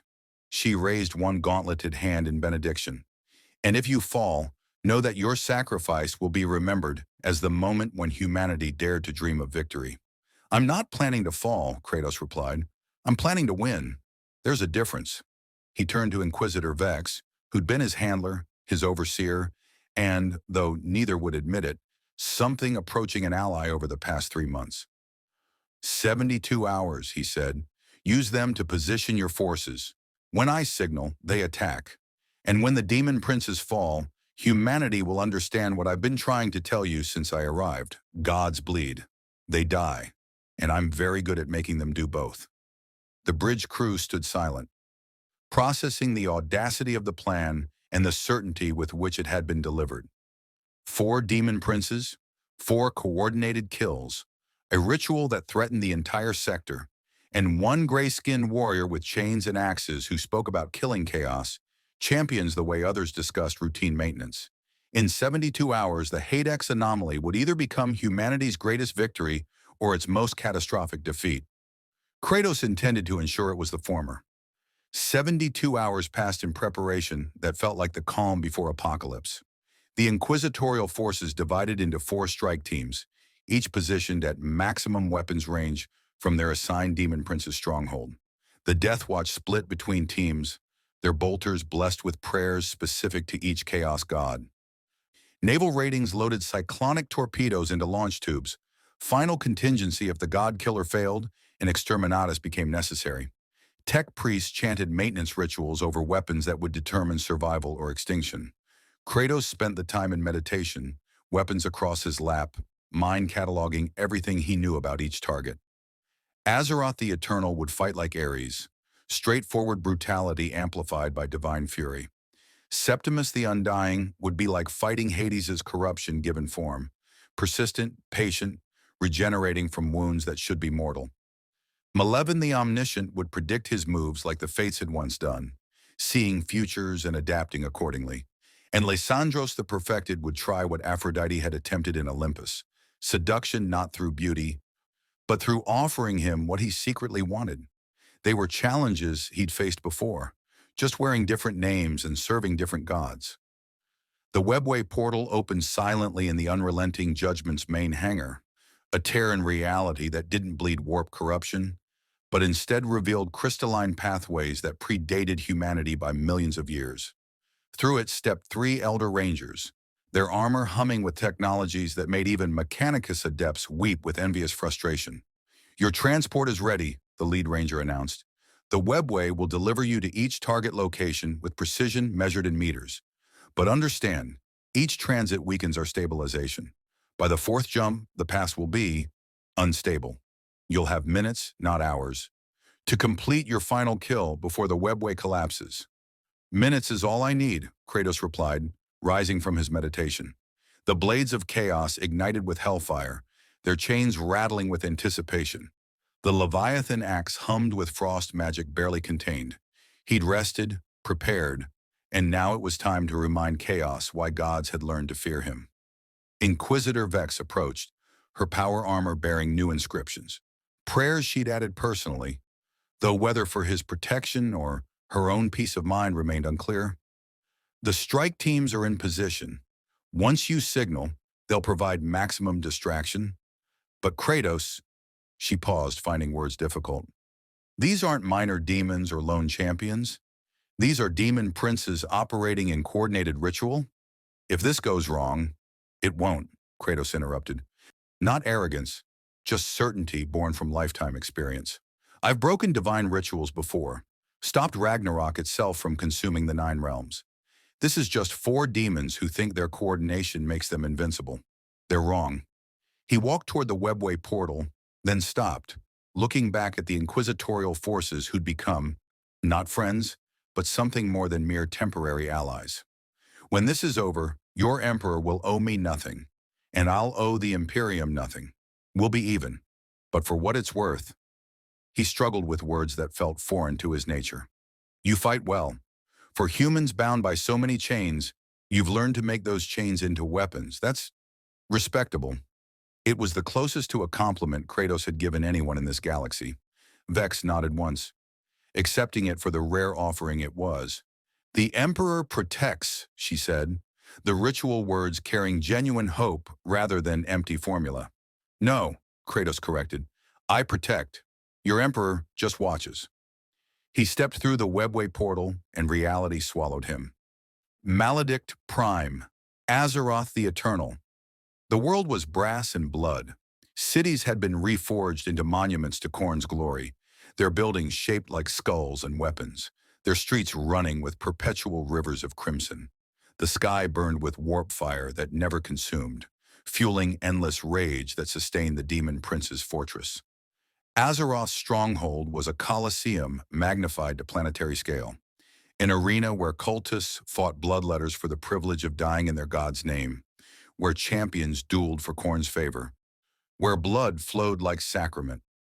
The demon prince himself occupied the central throne, a being who made Gorthurst look restrained by comparison. 30 meters of pure martial fury, wrapped in brass armor forged from every champion he'd ever killed. 8 arms held 8 legendary weapons, swords taken from chapter masters, axes claimed from orc warlords, a hammer that had once belonged to a thunder warrior from the Unification Wars. His canine skull face bore 3 sets of eyes, each burning with millennia of combat experience. Finally, Azeroth's voice shook the Colosseum when Kratos materialized from the webway portal. The Godslayer comes. Khorne has waited for this. I have waited for this. Around the arena, millions of cultists and demons stopped their combat, turning to witness what would either be their champion's greatest triumph or most shocking defeat. Kratos didn't respond with words. He'd learned that Khorne's servants respected only one language. He charged. The blades of chaos carved through the distance in heartbeats, their chains extending to wrap around Azeroth's lower legs. Kratos pulled, using the demon prince's size against him, and the massive warrior stumbled. Before he could recover, the Leviathan axe took him in the knee joint, with enough force to crack brass armor and freeze the wound beneath. Yes, Azeroth roared, and his voice carried genuine pleasure. Pain, rage, glory, this is what Khorne desires. 8 weapons came down in coordinated strikes that would have pulverized battle tanks. Kratos wove between them with economy of motion born from fighting beings far larger than himself. A sword longer than he was tall missed by millimeters. An axe that could shatter mountains carved a crater where he'd been standing. A hammer that had killed dozens of Astartes found only empty air. Then Kratos was inside Azeroth's guard, and the real fight began. He targeted joints, weak points, the spaces between armor plates where brass met demonic flesh. The blades of chaos accumulated damage faster than Khornate regeneration could heal it. The Leviathan axe flash froze wounds, preventing immediate recovery. Each strike was calculated, purposeful, part of a larger strategy of grinding the demon prince down through superior technique rather than overwhelming power. You fight like a mortal, Azeroth observed.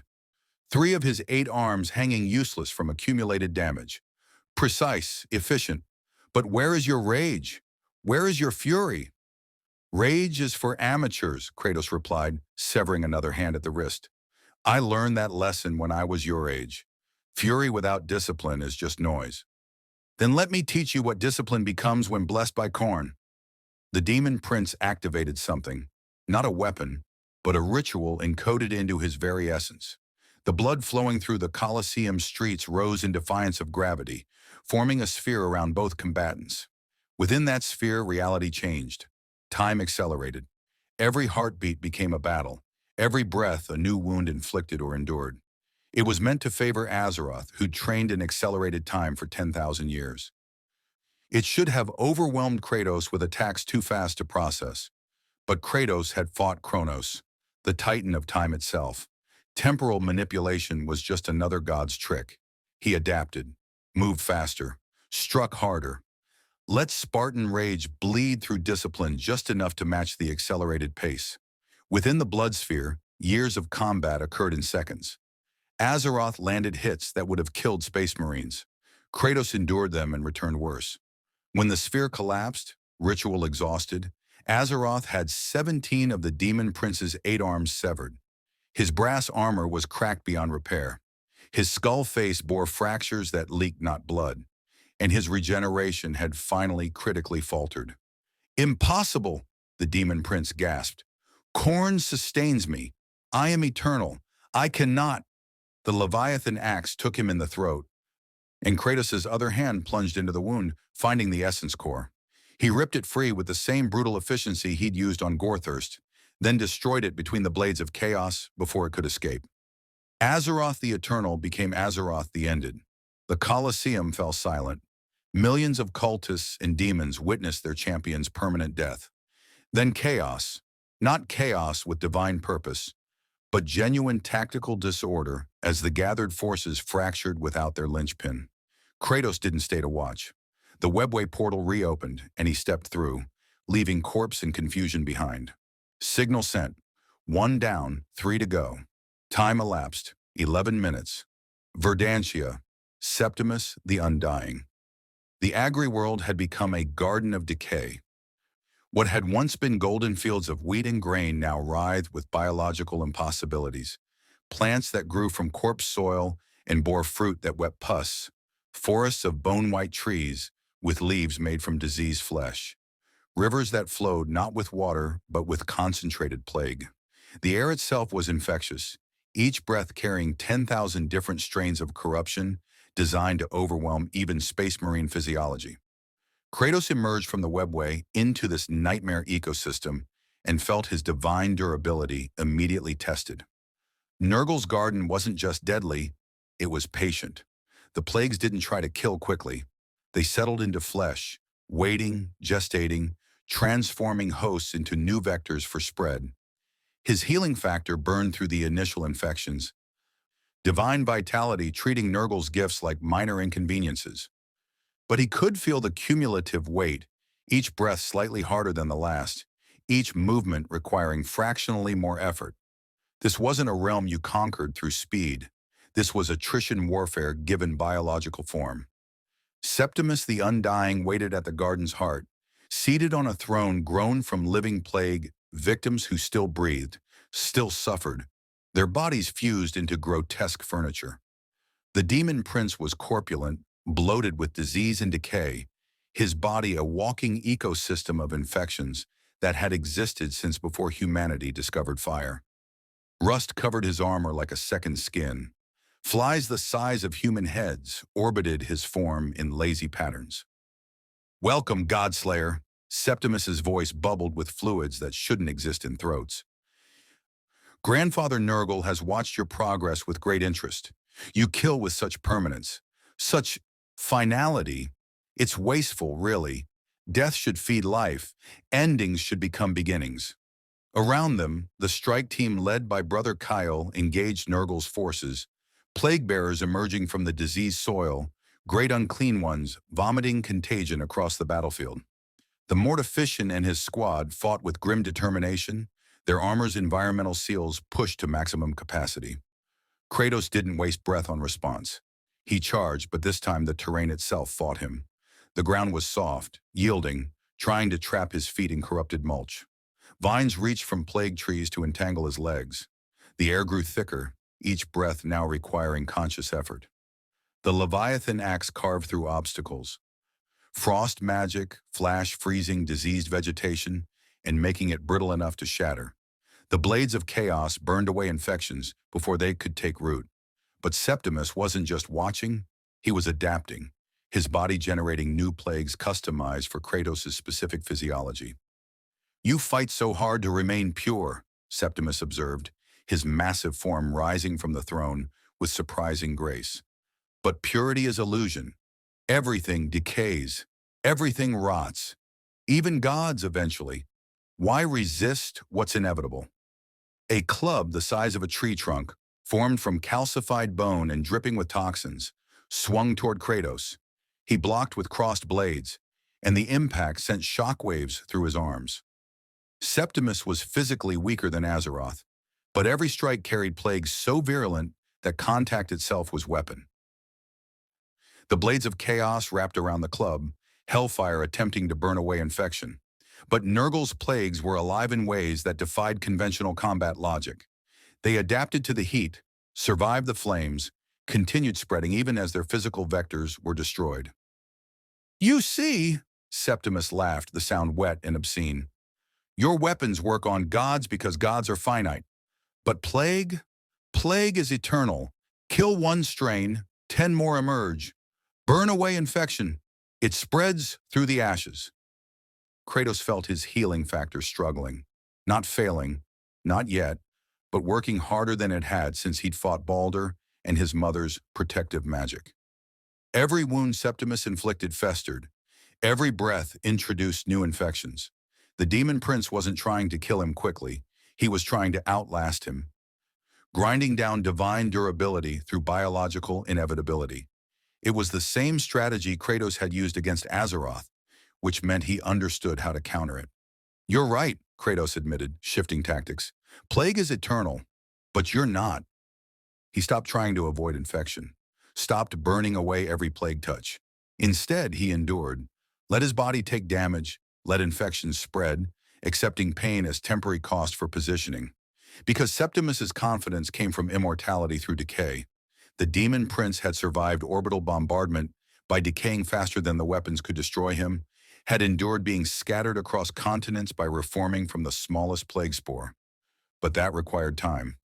Kratos closed the distance in 3 strides that cost him dearly, his muscles screaming from accumulated toxins, his lungs burning from inhaled corruption, his vision blurring from infections targeting neurological function. The Leviathan axe carved through Septimus's club, shattering it despite the demon prince's surprised resistance. Then Kratos was on him, and the brutality began. He drove the blades of chaos into Septimus's bloated torso, chains wrapping around the demon prince's massive frame and constricting.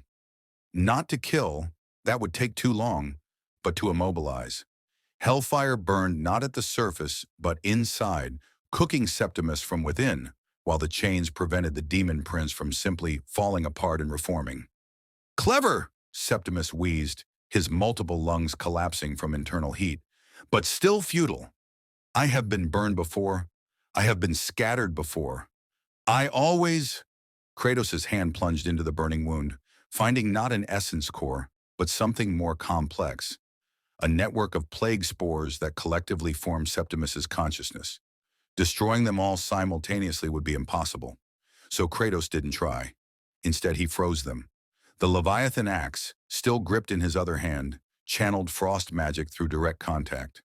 Not the instant freeze he'd used against other enemies, but deep cold, the kind that reached absolute zero, that stopped molecular motion itself. The plague spore network crystallized, its individual components rendered inert not through death, but through perfect preservation. Septimus the Undying became Septimus the Frozen. The demon prince's massive form went rigid, trapped in ice that prevented decay, prevented reformation, prevented the death and rebirth cycle that made him immortal. It wasn't permanent destruction. Given enough time, Nurgle could thaw his champion, but it was permanent removal from the current battle. Good enough. Kratos collapsed to one knee, his body finally demanding acknowledgement of accumulated damage. Blood ran from wounds that refused to heal properly. His lungs burned with infections that his divine vitality was still fighting. His muscles trembled from toxins that would have killed normal humans 1,000 times over. But he was still alive, still functional. The webway portal opened, and Kratos forced himself upright, staggering through it as Brother Kale's voice echoed across the Vox. "Target neutralized. Plague spread contained. Strike team withdrawing. Signal sent. 2 down. 2 to go. Time elapsed, 9 minutes. Total, 20 minutes. Epsilon 7 Station, Malavon the Omniscient." The research station existed in 17 dimensions simultaneously, its architecture folding through impossible geometries that made mortal perception weep. Corridors led to rooms that shouldn't fit within the station's physical dimensions. Windows showed views of 17 different versions of space, each subtly wrong. The very air hummed with sentient sorcery, probability and causality twisted into weapons. Malavin waited in what might have been the central chamber, or might have been 17 central chambers occupying the same space. The demon prince was beautiful and terrible, a being of pure change wrapped in robes that shifted through colors that didn't exist, bearing a staff that showed futures and pasts in equal measure. "I have seen this moment 1,000 times in 1,000 futures," Malavon announced when Kratos emerged from the webway. "In 732 of them, you kill me. In 268, I kill you. But in all of them, all 1,000, the ritual completes. Your efforts are futile, Godslayer. Fate has already spoken. Kratos' response was to throw the Leviathan axe. Not at Malavan. The demon prince simply stepped sideways through probability, existing in a timeline where the axe never struck. Instead, Kratos aimed at the staff, the artifact that showed futures and guided Malevan's precognition. The axe shattered it. Impossible! Malevan's voice carried genuine shock.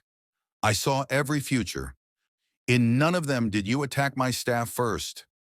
Then you're not as omniscient as you claim, Kratos replied, calling the axe back to his grip. I learned about prophecy the hard way.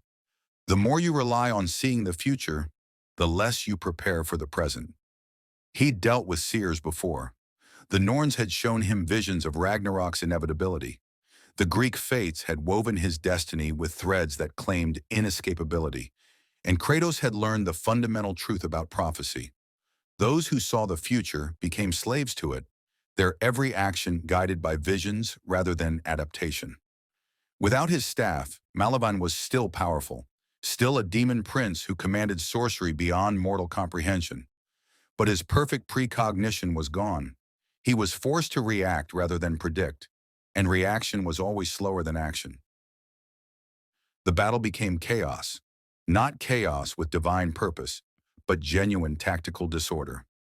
Malevan threw sorceries that rewrote local reality, transforming floor into lava, into water, into nothing. Kratos endured what he couldn't avoid and exploited openings when the demon prince's attention divided between maintaining 17-dimensional states and fighting. The blades of chaos found purchase in flesh that existed across multiple dimensions simultaneously, the hellfire burning not just physical form, but metaphysical essence. The Leviathan axe flash froze probability itself, creating pockets of deterministic reality where Tzeentch's chaos couldn't reshape outcomes. You cheat, Malavan accused, his beautiful face cracking as accumulated damage overwhelmed even his shape-shifting defenses. Those weapons aren't from this reality. They don't follow the warp's rules. Exactly, Kratos agreed, driving both blades into the demon prince's chest. You forgot the most important lesson about fate. It only controls those who believe in it. He destroyed Malavan's essence the same way he destroyed the others, ripping it free, obliterating it before it could escape to the warp. The station's 17-dimensional state collapsed, reality reasserting itself in mundane 3-dimensional space. Signal sent. 3 down, 1 to go. Time elapsed. 7 minutes. Total, 27 minutes. But Kratos felt the cost. His body was failing, not catastrophically, but degrading under accumulated strain. Azeroth had broken bones. Septimus had infected him with plagues his healing factor was still fighting. Malevan's sorceries had destabilized his cellular structure in ways that would take hours to fully repair.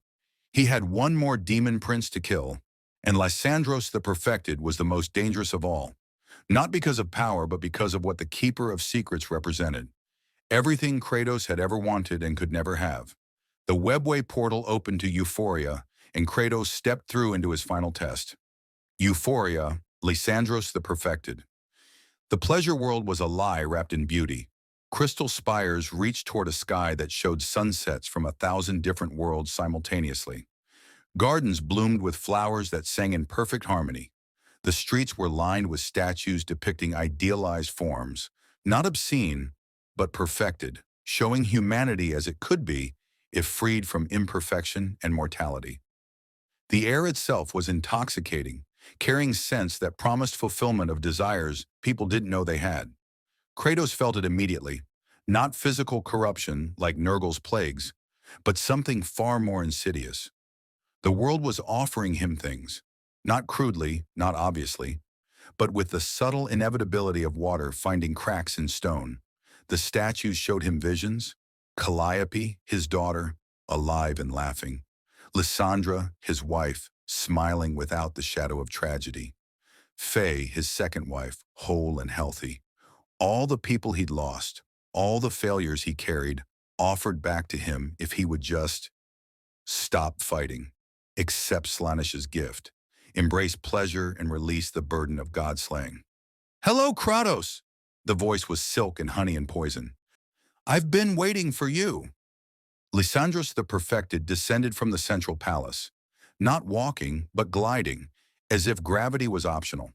The Keeper of Secrets was androgynously beautiful, wrapped in robes that suggested rather than revealed, bearing a sword that hummed with promises of exquisite pain and pleasure indistinguishable from each other. Four arms, each carrying something Kratos recognized.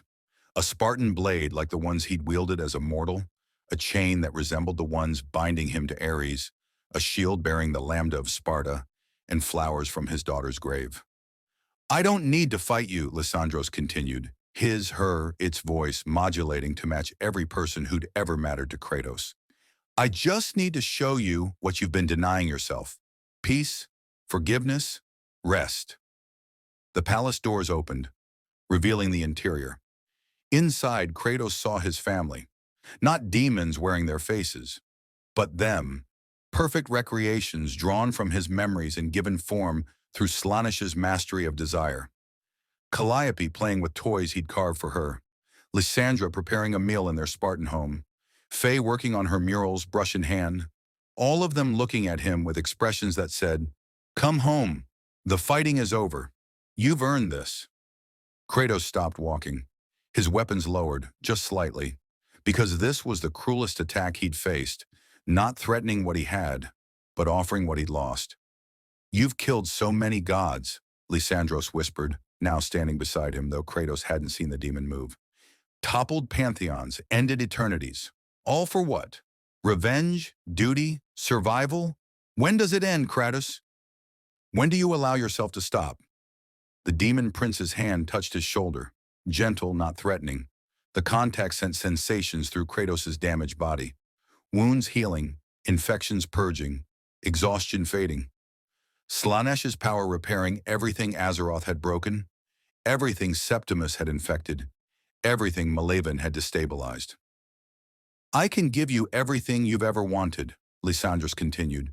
"Your family returned, your guilt erased, your burdens lifted. All I ask in exchange is that you stop. Stop fighting. Stop killing. Stop destroying what brings others joy." It was the perfect trap, not offering corruption or power, but rest. The one thing Kratos had never allowed himself. The one desire he'd buried under layers of rage and purpose and relentless motion forward. He looked at the palace. Saw Calliope wave at him, her smile innocent and perfect. Saw Lysandra beckoning him inside. Saw Faye setting down her brush and walking toward the entrance. 40 years of warfare said, "This is a lie. They're dead. Accept it." But 10,000 years of memory, accumulated across Greek realms and Norse worlds, and now this grimdark millennium, whispered, "What if it's not? What if Slanesh can truly return what was lost?" Lysandros smiled, sensing victory. "That's right. Just one step. Cross the threshold. Accept the gift. Your war is over." Kratos took a step toward the palace. Then he stopped. Not because he didn't want what was offered, not because he saw through the deception, but because he remembered a conversation from decades ago in the Norse realms, when Mimir had asked him a question. "What keeps you going, brother? After everything you've lost, everything you've done, what makes you keep fighting?" And Kratos had answered, "Because if I stop, then all of it, every death, every sacrifice, every moment of suffering, meant nothing. The only way to honor the dead is to keep living, to keep fighting, to refuse the comfort that says the struggle doesn't matter." He looked at Calliope's perfect smile and saw the truth. She wouldn't want this. The real Calliope, his daughter, had died believing her father was a hero despite his flaws. Accepting this false version would dishonor her memory by suggesting the real her wasn't enough. Lysandra had loved a Spartan warrior, not a broken god seeking escape. And Faye had married him knowing his history, accepting his violence as part of who he was, never asking him to be anything except honest.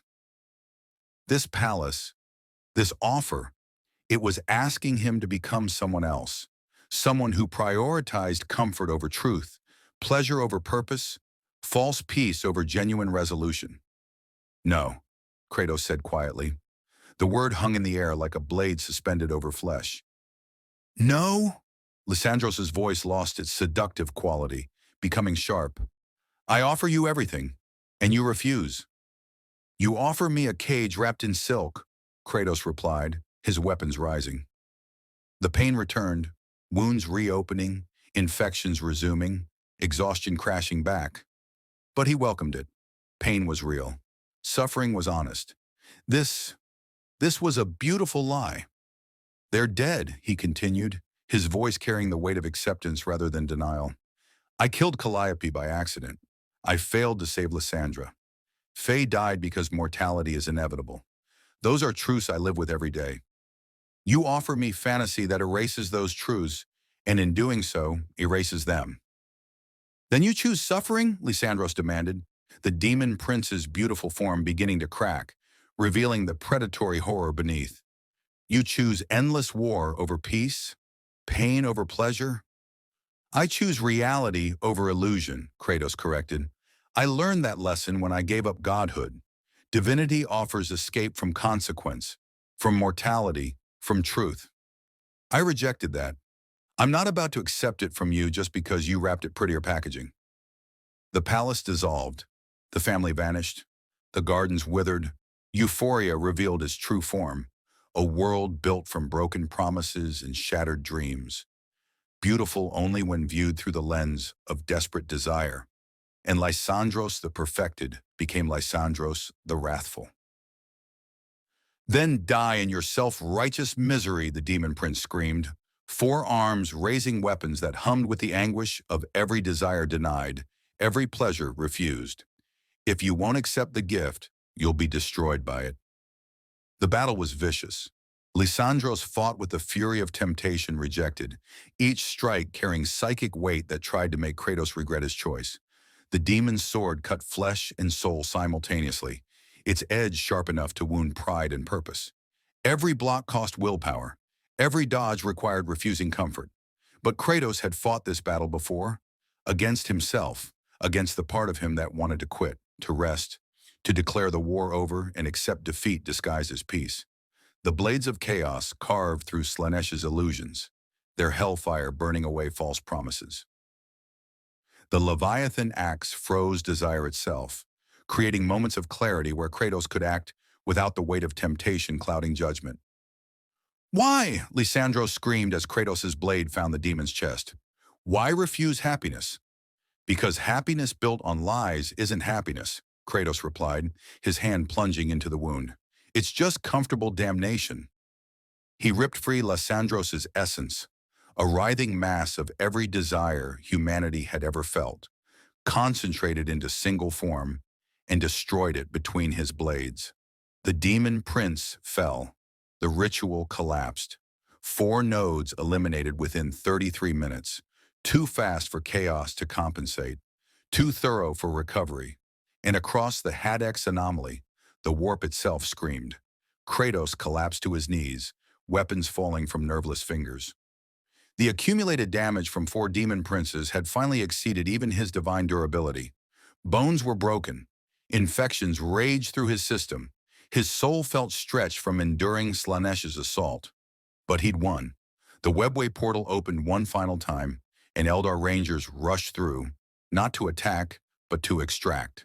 They carried him back to the unrelenting judgment, where inquisitorial Metasei and tech priests waited with treatments that would take weeks to fully heal his injuries. Inquisitor Vex stood over him in the medical bay, her expression unreadable behind her helm. You did it. 4 demon princes. Permanent termination. The ritual collapsed before it could complete. The Hadex anomaly is destabilizing. Chaos forces are withdrawing rather than risk being trapped when it implodes. Good, Kratos managed through pain-clenched teeth. The Emperor noticed, Vex continued quietly. Every psyker in the sector felt it. A moment of golden attention focused on this region. He saw what you did, and, she paused. The Vox channels are reporting spontaneous astronomican strengthening in the segmentum, as if your victory somehow reinforced his power. Kratos said nothing. He'd fought for survival, not for the Emperor's glory, but if his actions incidentally helped humanity, that was acceptable. Saint Celestine's voice crackled across the Vox. The ecclesiarchy recognizes the God-killer's service. You have proven that chaos can be defeated, that demons can die permanently, that faith in humanity's strength is not misplaced. Whatever happens next, know that you've given the Imperium something it hasn't had in millennia: hope. Through the medical bay's viewing port, Kratos watched the Hadex anomaly collapse into itself, chaos forces fleeing as their ritual site became death trap.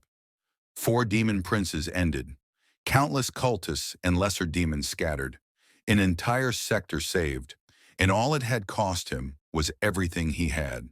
But that was the price of God slaying. It always had been. You gave everything to kill the unkillable, and if you survived, you found the next target. Because gods were eternal, but God slayers were relentless. And Kratos had just proven to the 41st millennium what he'd proven to Greece and the Nine Realms. Divinity could be challenged, demons could be ended, and the seemingly eternal could be made finite.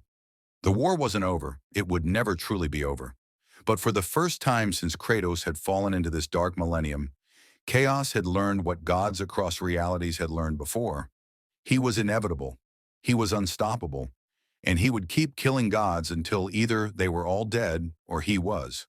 The Emperor protected, so the saying went. But Kratos had just proven that sometimes protection required something the Emperor couldn't provide.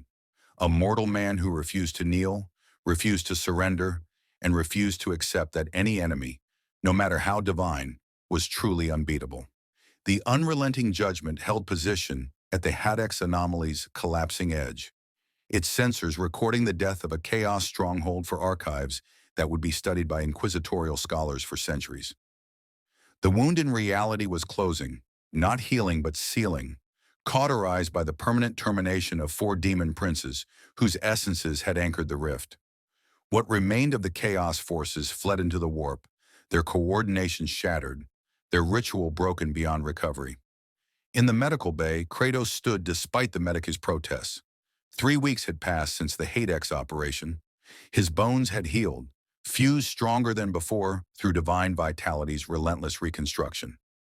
The infections Septimus had inflicted were finally purged, his immune system having learned to recognize and destroy Nurgle's plagues at the cellular level. Even the psychic wounds from Lysandros' temptation had scarred over, leaving him perhaps not unchanged, but certainly unbroken.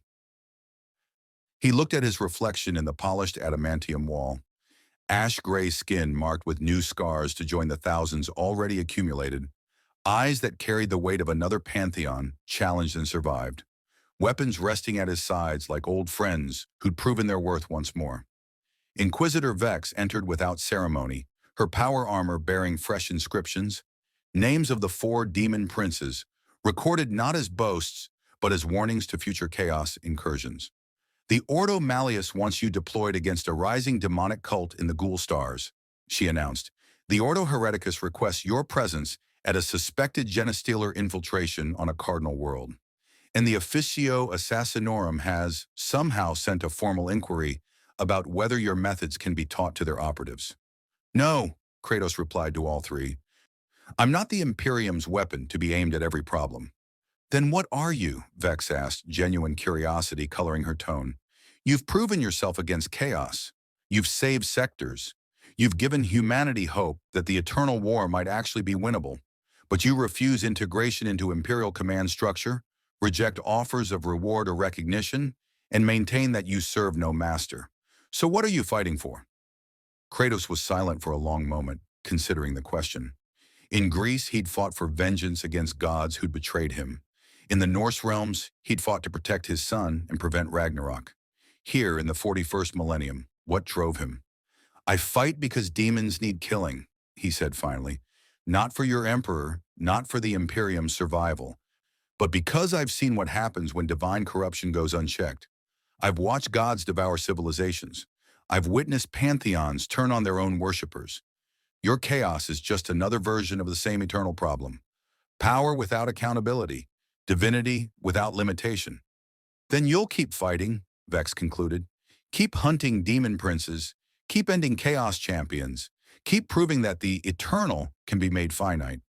Until I find a way home, Kratos corrected, or until something in this galaxy finally kills me. whichever comes first. A new presence made itself known, not physically but through psychic manifestation that made reality itself bow in respect. Saint Celestine appeared in a corona of golden light, her wings spread wide, her expression carrying the weight of someone bearing a message from the highest authority imaginable.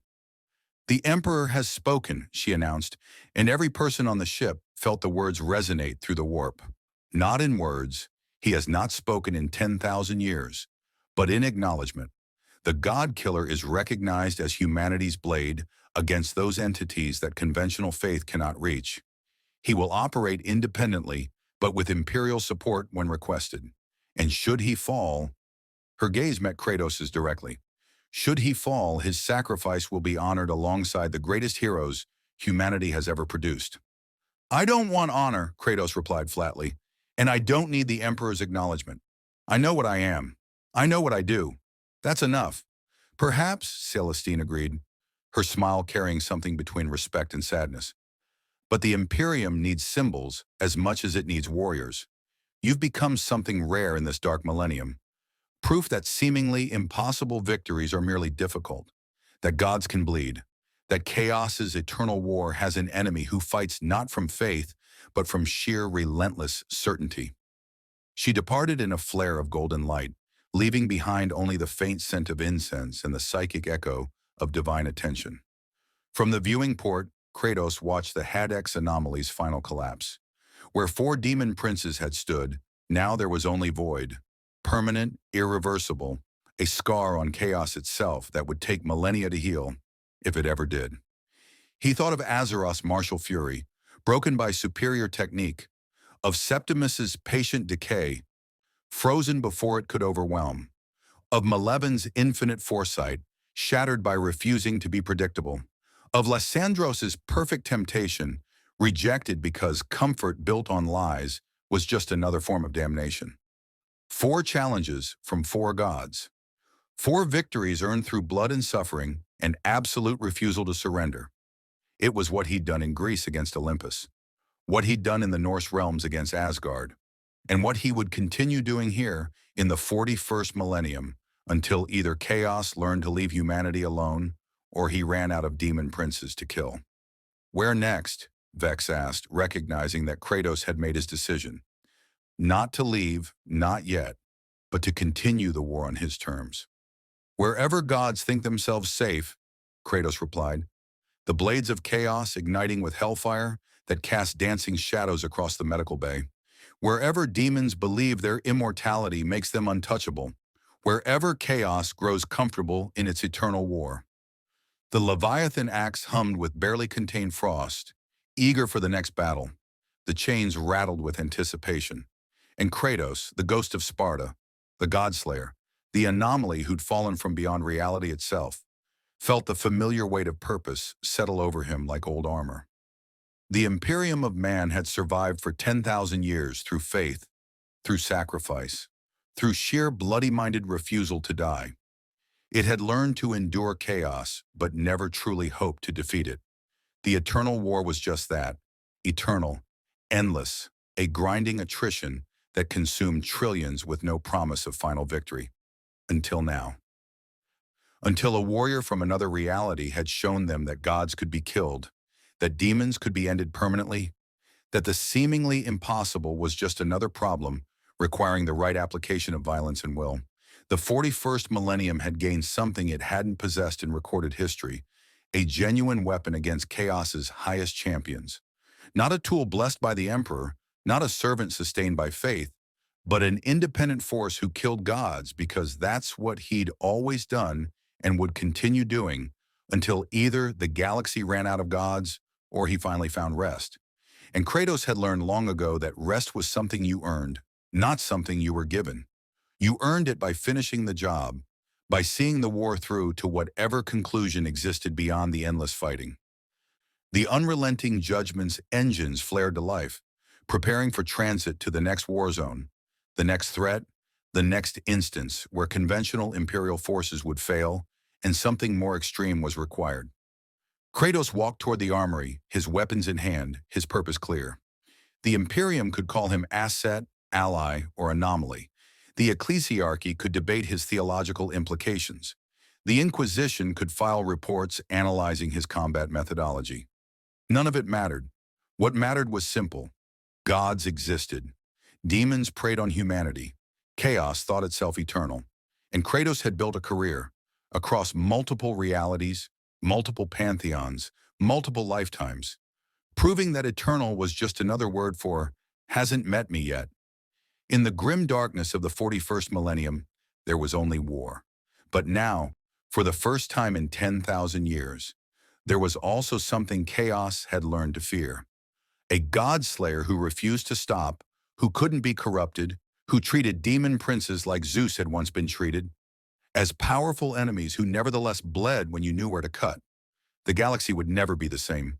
Chaos would never feel quite as secure in its eternal dominion. And somewhere on the Golden Throne, the Emperor, corpse-bound, psychically fighting his eternal war, perhaps felt something he hadn't experienced in millennia. Not hope exactly, not relief, but recognition that sometimes the universe provided exactly the weapon required, even if that weapon came from beyond reality itself, and served no master except its own relentless purpose. Kratos, the god of war who had given up godhood, had found a new war. And this one, against chaos, against demons, against the eternal darkness that threatened to consume humanity, this one would test everything he'd learned across pantheons and realms. But he'd faced those tests before. He'd passed them through blood, through sacrifice, through absolute refusal to accept that any enemy was truly unbeatable. The blades of chaos burned bright with hellfire from another cosmology. The Leviathan axe hummed with frost magic that didn't recognize the warp's sovereignty. And Kratos, Godslayer, walked toward his next target with the patient certainty of someone who knew exactly what he was and exactly what he did. Gods died when he arrived. Pantheons fell when he decided they'd grown too corrupt. Divine corruption ended when he applied the appropriate amount of violence. The 41st millennium had just learned what Greece and the Nine Realms had learned before. Faith in gods was optional, but gods themselves were mortal once you understood how to kill them. And Kratos had 10,000 years of practice.